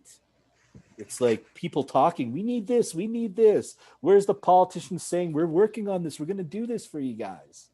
Yeah, basic Because human they don't rights. give a shit. They don't give a shit. I've been to houses in the north where I could smell the house on me 3 days later because I could smell it on my clothes when I get back to Winnipeg after my shoot, because I was filming this house and these people had tuberculosis. You know, I know all those truths. I've been to 97% of Manitoba's Indigenous communities filming. I know all the socioeconomics at play. I know all the harsh realities of our community. I know the things we suffer with. It's up to me to help tell those stories and bring them to life. That's why the Creator works through me to bring me there. And that's why I speak so passionately about it, because I know those truths. I know those hurts. I know what our communities are experiencing. You know, we're our own worst enemy, lateral violence, you know, for crying out loud. We should be building each other up, not continually throwing ourselves and stabbing each other in the back continuously, you know, like women, you are the life givers of the backbone of our society. We need to treat you as such. I never hit a woman in my life unless I had to push somebody away and get them away from me from attacking me. And that's happened. I'm not proud of those issues that have happened to me, but well, what you know, you're speaking, that's not me. That's not me. That's not you. No, you know, I just want to, sorry to interject. There's so much that was just said. I just want to go back to the censorship part. Is what's really fascinating is that there's this idea that when there is a, like you said, Indigenous friendly network, when there is that space, we have the understanding that everything is going to be freedom of speech or information. And this is, again, shows the level of oppression within the filmmaking. And I think going independent is the only way, because when you're with a network, you're tied to government and so forth. There's a lot of legal things, hence why you have your own production. So that's not, everyone cannot do that. So again, yeah, the red roots, absolutely. So, and in terms of what you just spoke about, in terms of, oppression and causing, there's a, hierarchical and then lateral violence. It's all a part of the history that you carry, which will now is going to, tie into the next question, and there's going to be some footage I'll be showing as well. Is what challenges did you encounter as you embarked on this journey? And I'm going to show the PowerPoint related to this piece. And so, what have you encountered when it's come to embarking on this? Well, the challenges of bringing the challenges I face were obviously my identity, the racism. This here is picture from, it made all the national headlines recently. That jacket there I'm wearing is my Sacred Defender jacket. I wear that proudly at rallies and in support. It's, as you can see, Indian land for sale, not for sale. I really believe in that. We're all living on stolen land right now. I know the truth to that. Nobody can take that away from me. This individual, non-Indigenous man, racist man, broke into a peaceful protest at Portage in Maine recently, and he backed into an elder and she fell down. And when that happened, I just leaped into, I don't know what it was, survival mode, or who knows, but I just whipped around people and caught up to this guy. There was nobody between me and him. In fact, you see those Indigenous warriors that are all over Winnipeg carrying the flags, wearing all their fatigues. They didn't even step up, yet they're the ones that are in our community fighting continuously. I went ahead of this guy and I was like, get this racist piece of shit out of here. And he was trying to say something to me, and I was like, I'm not listening to you. Get this racist piece of shit out of here before I get to him. And when I said that, as you can see, these two people grabbing him are police officers, and they saved his life. If I would have got to him, I don't know what I would have done to him. He knocked over an elder just prior to this, and this actually made national headlines all over Canada recently. Mm-hmm. And I was just there to support the East, what was going on in the West Coast at that time. And so, yeah, there's a lot of things that have been challenging. Witnessing these huge machines that rape Mother Earth, I have a problem with that. Seeing the devastation it's caused to Mackay First Nation, a community surrounded by oil sand development. They have to go 200 miles just to go hunt away from their community. That's a struggle to see that, Right. And, stolen land, we're living on stolen land. I really have a big issue with that. And I really want to do a documentary on Scrip and how they stole our land and sold it at $6 an acre here in Manitoba. I have issue with that. That's still a challenge for me to bring this story to life. I partnered up with an educational body here recently and filmed these videos, land-based videos. And part of my medicine wheel is language, educational, health, and land-based teachings. I want to do more of this. But because of lateral violence and somebody at that organization that doesn't like me, they took a big contract off the table for me recently. And now I got to find a new educational body to do work with, because I can't continue the work with these guys because somebody doesn't like the work that I do, and it's lateral violence. And I've been struggling about talking to the executive director about this because I am being held back from telling our stories and sharing the ways of our ancestors through land-based teachings. So I struggle with that presently. So these are challenges, yes. These are challenges I face. Sage Against the Machine. My son's name is Sage. When I knew I was having a baby, I was filming a medicine video in my home community. And I picked sage and I brought that sage home with me. And I gave it to my girlfriend's mother when I first met her.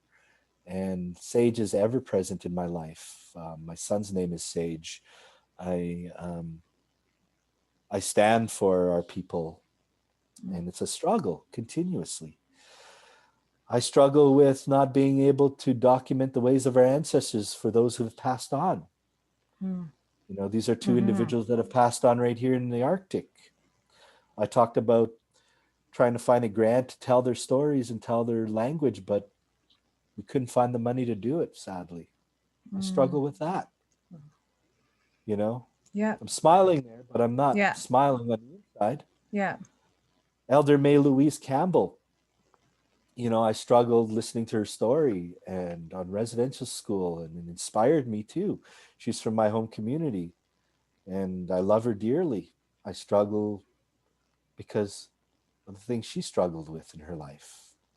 And I carry that today. And thank God for my elders. People I trust, respect, and go to for guidance. This is my elder from Peguis, very close to her, Josie Bear. I struggle with her struggles too. I carry those too. I do things in honor of my elders. If it wasn't for my elders, I wouldn't be here today. If it wasn't for my grandmother, I wouldn't be here today. If it wasn't for Senator Sinclair, I wouldn't be struggling with this residential school experience and trying to tell the truth with it. I wouldn't have been sent to Ottawa to be in charge of 14 cameramen capturing all those stories of all those residential school survivors. I wouldn't have created and filmed the 6 videos that aired nationally at the final statement gathering that was all my work. Everybody across Canada got to see my work because of this guy. And I still struggle telling those stories because there's so much stories I want to tell that people don't know of. For instance, I was at the sharing tent in Winnipeg at the gathering here, and there was a golden eagle flying over the powwow. Then it rained, and that happened at every residential school gathering because our ancestors are watching. And at that tent, sharing tent, a woman shared her experience about she had the best experience of residential school. And just before that, somebody shared an experience about waking up and being told to go to class in residential school, and they had to walk by this little boy who froze in bed that night and was lying there dead with his eyes open. And the indignity they inflicted on that little boy, because when they came home and had to go back to their dorm, that little boy was still lying there with his eyes open, frozen and dead. These are the things that I carry. There's kids that escaped residential school but got killed by animals, that never got home, that went missing and never ever got to see their family again, and their family never got to see them again. There's those stories. There's the stories of the priest getting kids pregnant and incinerating the babies after birth. You don't hear those stories. I did. I carry all that. I struggle with all that. There's more to tell. There's a lot of things I struggle with. Yeah. This is the 112-year-old elder I interviewed in Ontario. And when I got off the winter road and I rolled down my window, and it was a spring day, And in honor of doing that interview, I looked up and all I heard was whoo, whoo, whoo. And as I rolled my window down, I saw the biggest eagle of my life fly over my truck, acknowledging me for interviewing this elder. That was my spirit shining through, and my spirituality, and the eagle acknowledging me for capturing her story that day. Quite often I'll be doing a shoot in Cross Lake. Actually, we finished a video and I looked up in the sky and there was an eagle flying up above me. The Sabe, my reoccurring dream.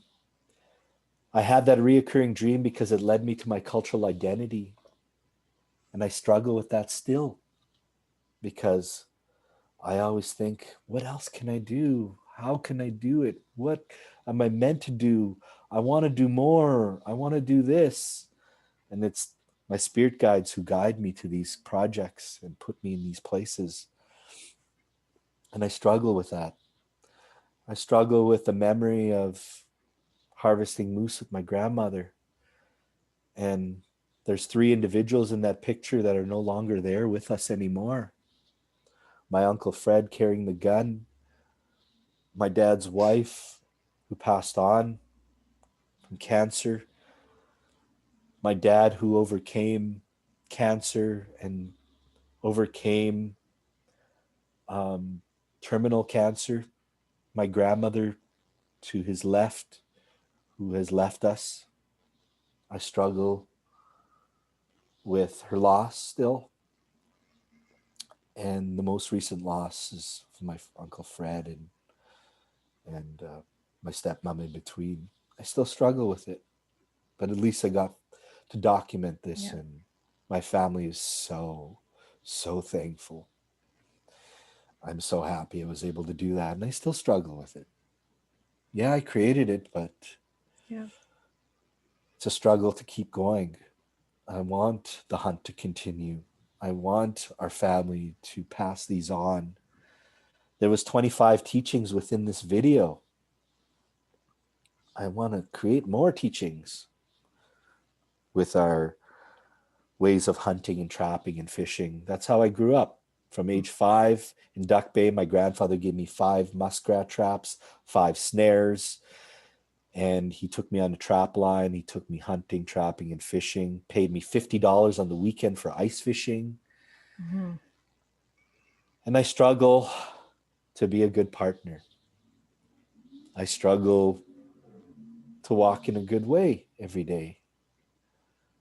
I struggle all the time. My whole life has been one struggle. Yeah, I've been blessed with a lot of things, but I'm also burdened with a lot of things, and I struggle with those still. I struggle about leaving something for my children. I struggle about wanting to provide for them in a good way. I struggle about being a good role model for them. I struggle a lot. Every day is a struggle. To be a good father. To stand above everybody, to look beyond, to think ahead, to think outside the box, to think of ways to help our people, and to always never be afraid to put it out there, because what you put out there is what you get back. Thank you, Sean.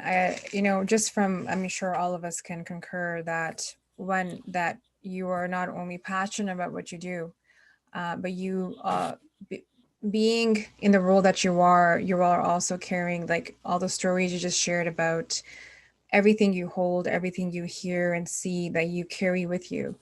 And as you walk along, it seems like as more information does come, it becomes even more, there's a pressure on you as well within your role, because you are in a sense, because of the representation and your role within the filmmaking, your ties to relate these horrors, beauty, and connections. And he says something really interesting about documentation, and how I could just see that you documented something with your family, but how important documentation is in terms of history and family. And as you know, you were getting quite, connected to what you're saying, and to family. I'm sure that's a trigger as well for your children.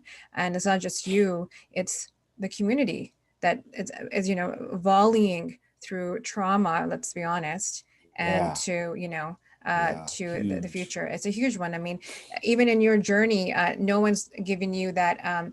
It's not like you have support. We have support systems in Canada. First, we deny, like as you mentioned, there's the truths are not out there. Narratives have not been shared. So the one who's listening to it and carrying it is one person. That's you, and perhaps your team. And suddenly, you have all of this in your mind, in your heart, in your space, and now you have to move forward with it, which makes sense in terms of your projects. But that is also tied to bureaucracy, money, all those factors.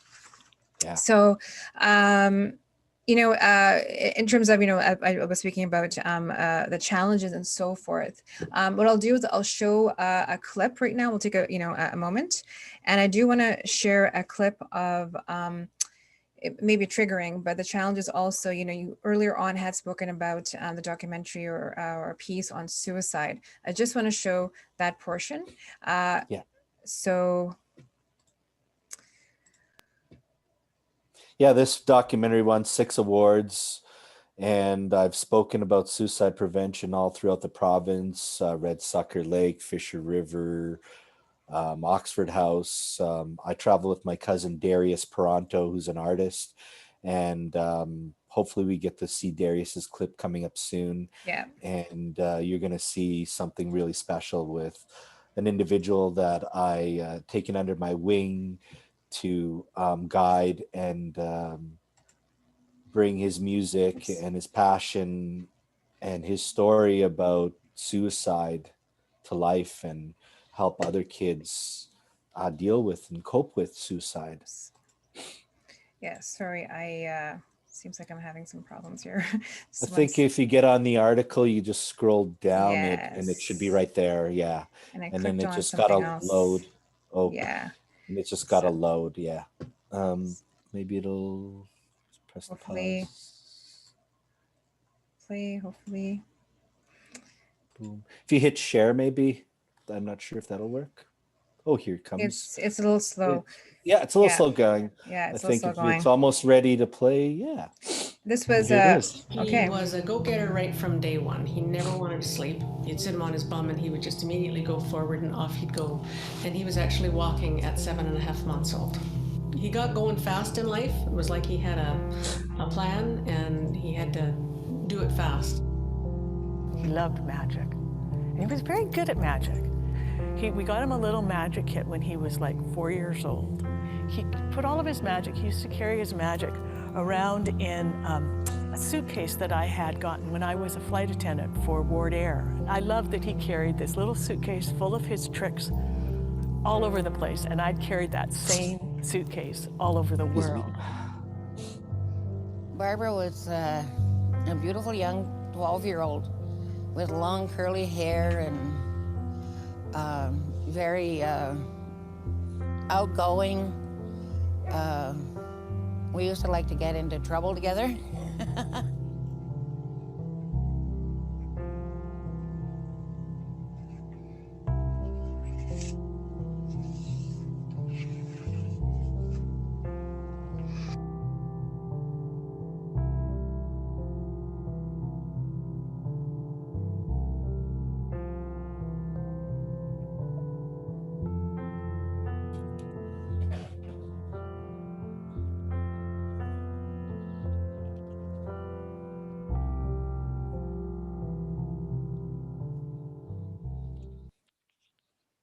Sorry, these like a residential school survivor. When you watch these, it just brings it all back. Yeah, there's elements of definite sensitivity and trigger when it comes to this. Yeah, for sure. That It's a must have big been very lump in my difficult throat. that must have been a very difficult project to work on. Oh, it was huge in terms of the emotion. There were things that were serendipitous about it. Interviewing in the rooms where they were told that their loved one had died. Mm. And one interview we shot was to the very minute the police knocked on her door to tell her husband was dead. We were filming at that very moment. Wow. And, things are meant to happen the way they're meant to happen. Yeah. Like I said, I'm put in these places, and even people point that out to me when I'm interviewing them. They're like, wow. They point these things out, and they're just so like, whoa. Yeah. They're huge. And I lost 3 family members to suicide, and it's affected my life. Huge. This is another case where I worked with a non-Indigenous director, a friend of mine from CBC. When I done my work experience at CBC, I met Leona Cron, and we reconnected at one point, and she saw that I was doing video work and I graduated and all the good stuff that was happening with me. And she said, I'd love to work with you. I've seen your work and I'd really like to work with you. And I got this great project on suicide. Would you like to be my DOP on it? And I said, yeah, I'd love to do that. And this is the documentary we created, and I filmed it all, and with other videographers too. I can't take full credit for everything. On much of the documentaries that I do work on, it's always a collaborative team effort, but ultimately it's my camera is the main camera. And this was a project that was very near and dear to me. And every time I travel back home to my home community, my cousin who committed suicide is buried in Camperville, just outside of Camperville. And every time I drive by that corner, I always beep my horn, because that's where my cousin's buried. She couldn't be buried in our home community because she had committed suicide. And that's a Catholic thing. That's not an Indigenous thing. And so, yeah, this suicide documentary is another feather in my cap, but it's an emotional one. Yeah. It's huge. And I'm just so thankful that I was guided to help tell these stories too, because it's now helping people in some ways, not a lot, but it's helping them cope after a suicide. And I think that's important too. And it's also bringing about the conversation. And in our Indigenous communities, suicide's taboo. Nobody wants to talk about it. They'll rather look away. But we really, really need to talk about suicide in our kitchen tables, at our discussions with our children when they're young, because suicide is nothing more than a spiritual divide. If you don't know who you are, where you're going, where you come from, you're susceptible to that dark side. I'm powerful spiritually. That stuff cannot affect me. Racism cannot affect me. Suicide does come creeping into my mind a lot, and I resist it. I struggle with it too. I struggle with depression because of the things that I'm burdened with, but I deal with it in a way that works for me. And suicide is not the way to go. So I do suicide workshops. I air this documentary. We watch it with the kids. Darius comes along and talks about how him and his best friend were bullied, and his best friend committed suicide. And he even wrote a song, and he performs that song in our presentations. And we share our experiences about dealing with suicide, being bullied. And I was bullied too, And so I think it's really important to talk about these things, especially suicide in our homes right now, because you're going to save some lives, and you're going to open up a conversation that may well lead to somebody committing suicide in your family. So if you talk about it, you're bringing it up, you're preventing. Little do you know, you are preventing. I've heard the stories. I heard the stories from the people themselves that tried to commit suicide and said, if it wasn't for you telling me this, I would, that's what saved me. So, be careful what you say to anybody these days. Walk in a good way. Be sympathetic. You don't know what somebody else has been walking with or carrying on their shoulders, or the burdens they carry.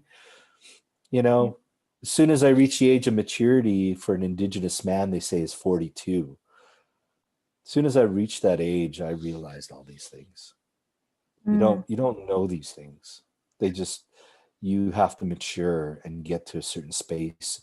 Just like spirituality, if you're strong and powerful spiritually, you're not going to be susceptible to suicide because you're going to be strong enough to overcome that. So we need to have these conversations to prevent, to open up the conversation. This is not taboo. This is stuff that people really do and really affect generations. So watch what you say to people. Yep. And I just want to tone your lateral violence down. Yeah. Support one another, uplift one another, compliment that girl about her makeup, even though she's prettier or you think she's prettier than you or something like that. We need to support one another. We need to embrace one another. We need to bring these truths. We need to collaborate. We need to walk together. We need to vote. We need to get more of our people in government, more people in government, more lawyers, more judges, more everything, because they don't give a shit about us. They'll censor us. They'll oppress us. They'll not allow us to tell our stories. They'll allow us to tell only a certain amount. They will censor us to no end. They will continue the genocidal ways. They will steal our land.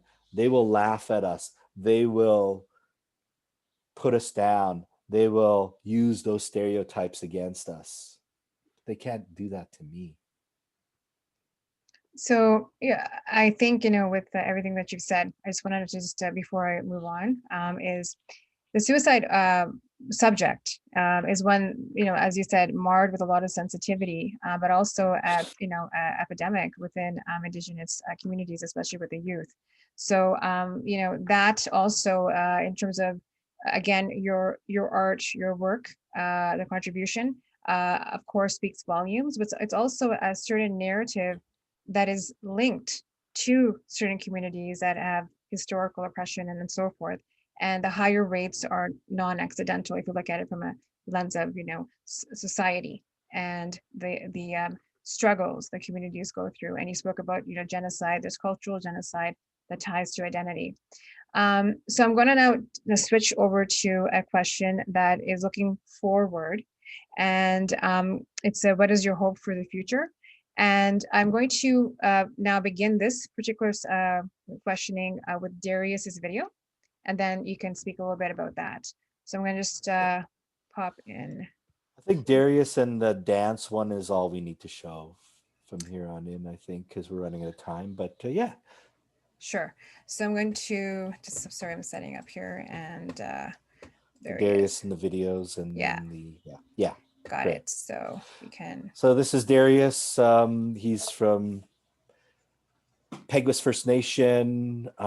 He knows 5 instruments. I manage him. We do cultural identity, suicide prevention, and anti-bullying workshops. And this is a song that's really close to him about how he lost his dad and his mother in a fire. And he never met them. And he talks about this in our presentations, and this is the song that helps him heal, and this is in memory of his dad and his grandmother.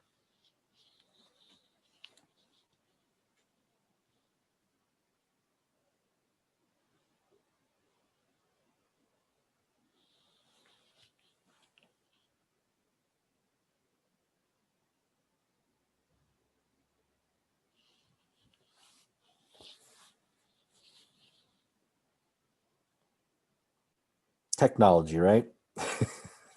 I know. I mean, it was working earlier, so let's get this going. It's gonna work. It's gonna work. Yeah. I know it will. It's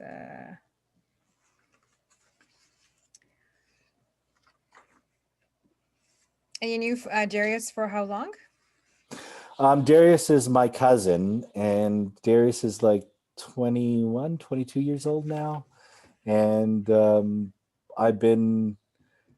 he's been under my wing for about 3 years, and I'm just showing him how to operate and conduct himself as a musician and artist, because I've been surrounded by art. You call my work on the Aboriginal People's Choice Music Awards show for many years. I've shot a music video that I'm well known for, and we're going to share that shortly. Maybe we can go to that one first and maybe come back to Darius. I don't know, but I really wanted to share this Darius one because it's so special to me. It's a healing song by Darius. Here it is. Okay, and I hope the sound is also working.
It cut out.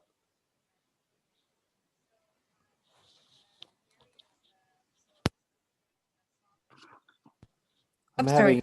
Hello. Yeah. No, I'm good. Hello. Hello. Yes. Okay. So, Darius, and wow, what an incredible voice!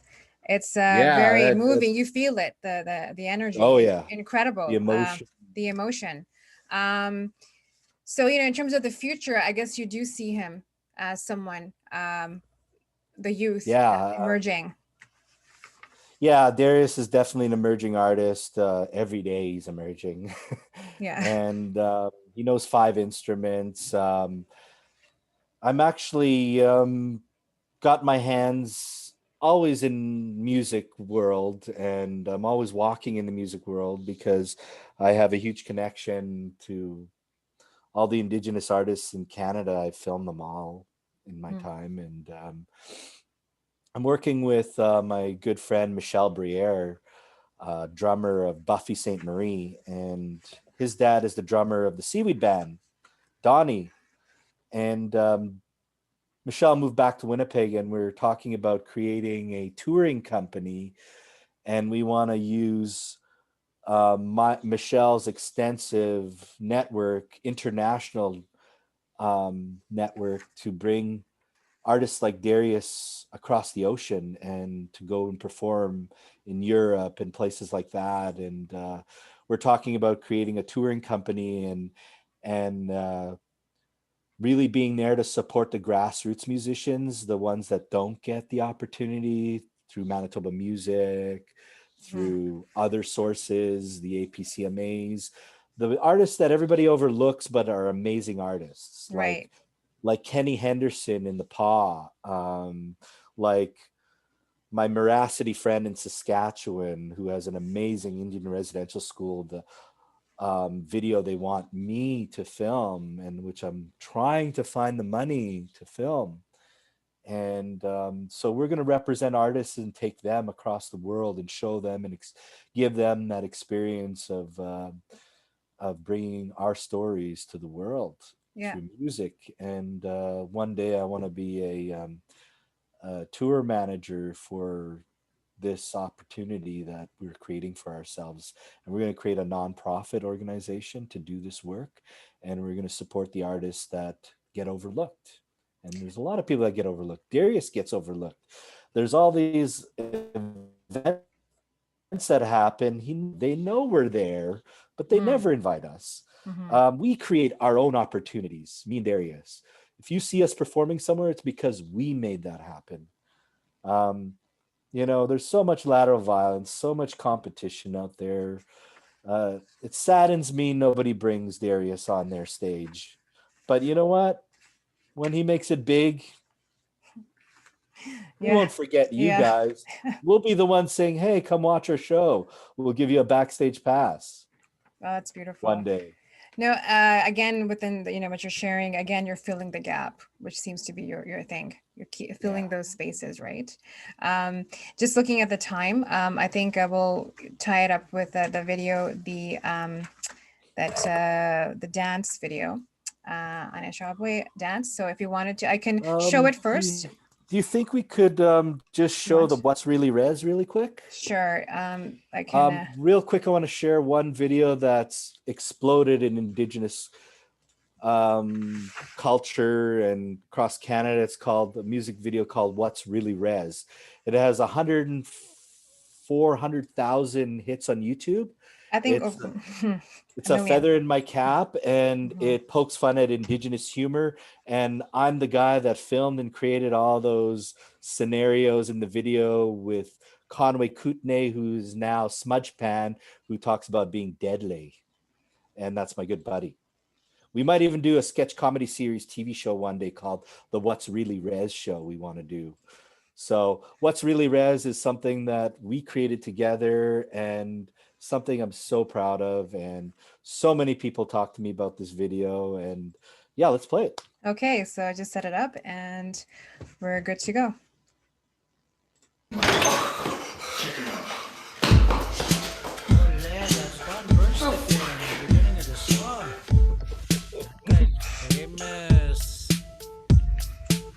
What's really res? What's really res? What's really res? What's really res? What's really res? What's really res? What's really res? What's really res? What's really res? What's really res? What's really res? What's really res? What's really res? What's really res? What's really res? What's really res?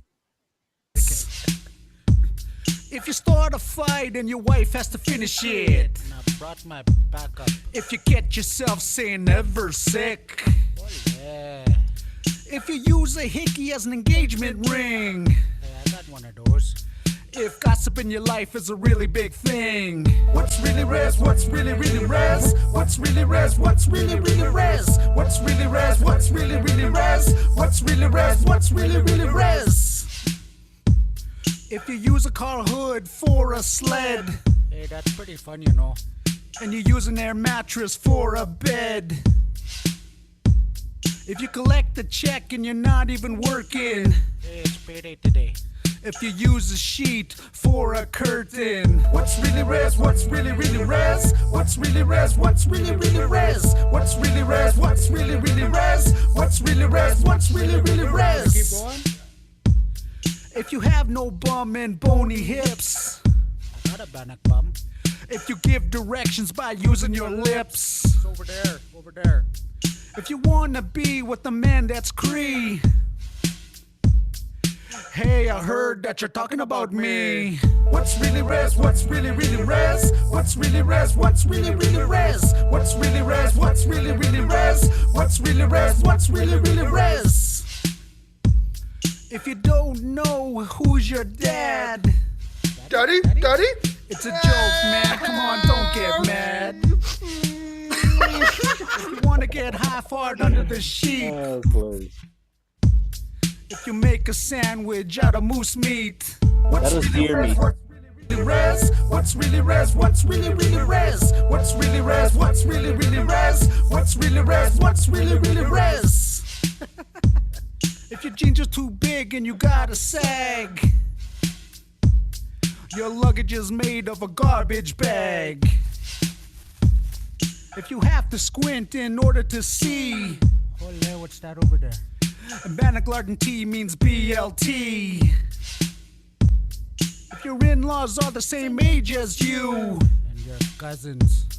and you have a homemade tattoo, what's really res? What's really res? What's really res? What's really res? What's really res? What's really res? What's really res? What's really res? What's really res? What's really res? What's really res? What's really res? What's really res? What's really res? What's really res? What's really res?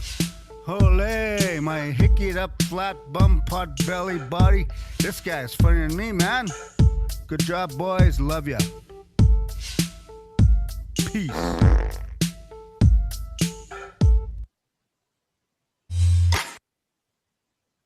Hey, it's Black Friday. And I wish we could show Ali Fontaine's video too in New York City. I shot that one too. Oh man, do you think we could play it? We can do a slight one, and then I'm going to jump right into the dance one because that's an important one to show. Yes, and then yes, so then we'll tie it up. Okay, so And then, let's she's just queuing up Ali Fontaine. I filmed her music video in New York City. It was all handheld, and it's called "Say It to Me," and it's a video I'm really proud of as well. And Ali's from Saugeen First Nation, and she's a young artist that the Seaweed Band had taken under their wing, and they were going to be taking a musical delegation to the International Business Forum in New York City, Indigenous Business Forum, World Business Forum. And I was asked to go and film Ali's music video and to document Errol Ranville's speech in front of the forum. Yeah. And this is the music video we shot on location in New York City while I was there. All handheld, no tripod, just all me on my arm. It's pretty cool. Okay. Are you able to find it? Yeah. Yeah, I'm just able to now just to get it working. So it's I'm just gonna move over to do you all see Yeah, there Ali it is. You just Fontaine? gotta There we go. Scroll to the beginning and you're good. And we're good to go.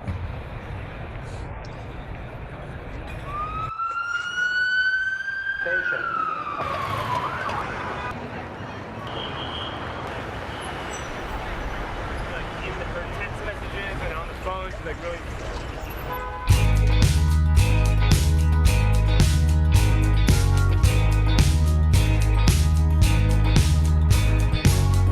I think it's so cute you believe that I care. Immature little girls who are going nowhere. You know I'm not the type to fight. I'm just here to have some fun tonight. Get your head out the clouds.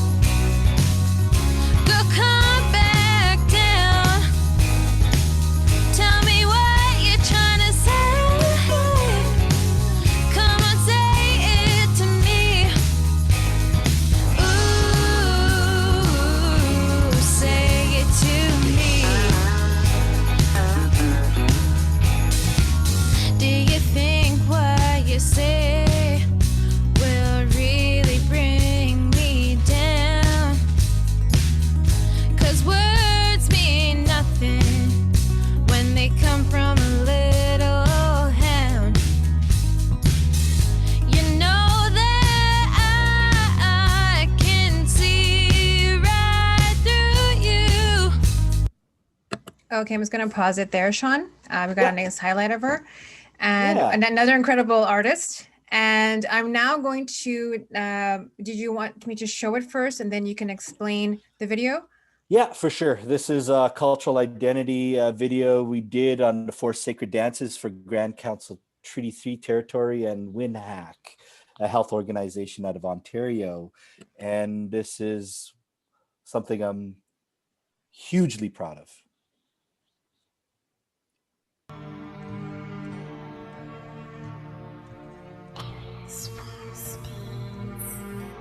The powwow is all about healing.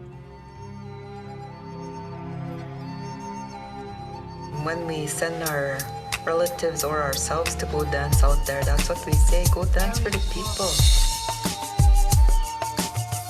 It's a lot of pride wearing the feathers, the regalia. And the Creator is always watching Grandmother Moon and what we're doing, and they feel good when we dance, right? Remember the people who need healing. That's who you're dancing for. Honor yourself, honor the circle, honor the drums, honor people around you. Be humble, be respectful, and say hi, bonjour to everyone. And that drum helps you. They lead you to do that work.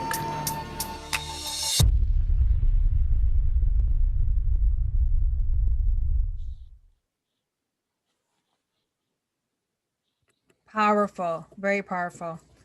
Yeah, it's an epic, and you guys can all watch that on my YouTube page, Red Roots Production YouTube page. That was it's a powerful video about the 4 sacred dances, the jingle, the shawl, fancy, and grass dance. And we have 2 elders from Grand Council Treaty 3 territory explaining the significance of each dance and what the meaning of it is. And the powwow is a place for us to always reconnect. So if you feel you are lacking your identity, you need reinforcement, the best place to go is the powwow. Go listen to that drum. Go take those teachings in and dance and reconnect to Mother Earth and to our spirit world and your ancestors. Okay. Sean, I'm just going to say, I'm going to tie it up and stop recording because then we'll have questions.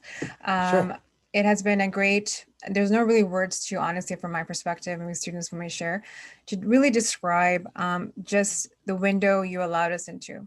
And I am so moved and so touched that you not only took the time to come during really a tough time for everyone and share your narrative, your story, but more importantly, we're so beautifully authentic. Continue on your amazing journey. And I think we'll be watching out for you. And again, no words, just a severe honor. With great dignity, I say thank you. Thank you so much. Thank you.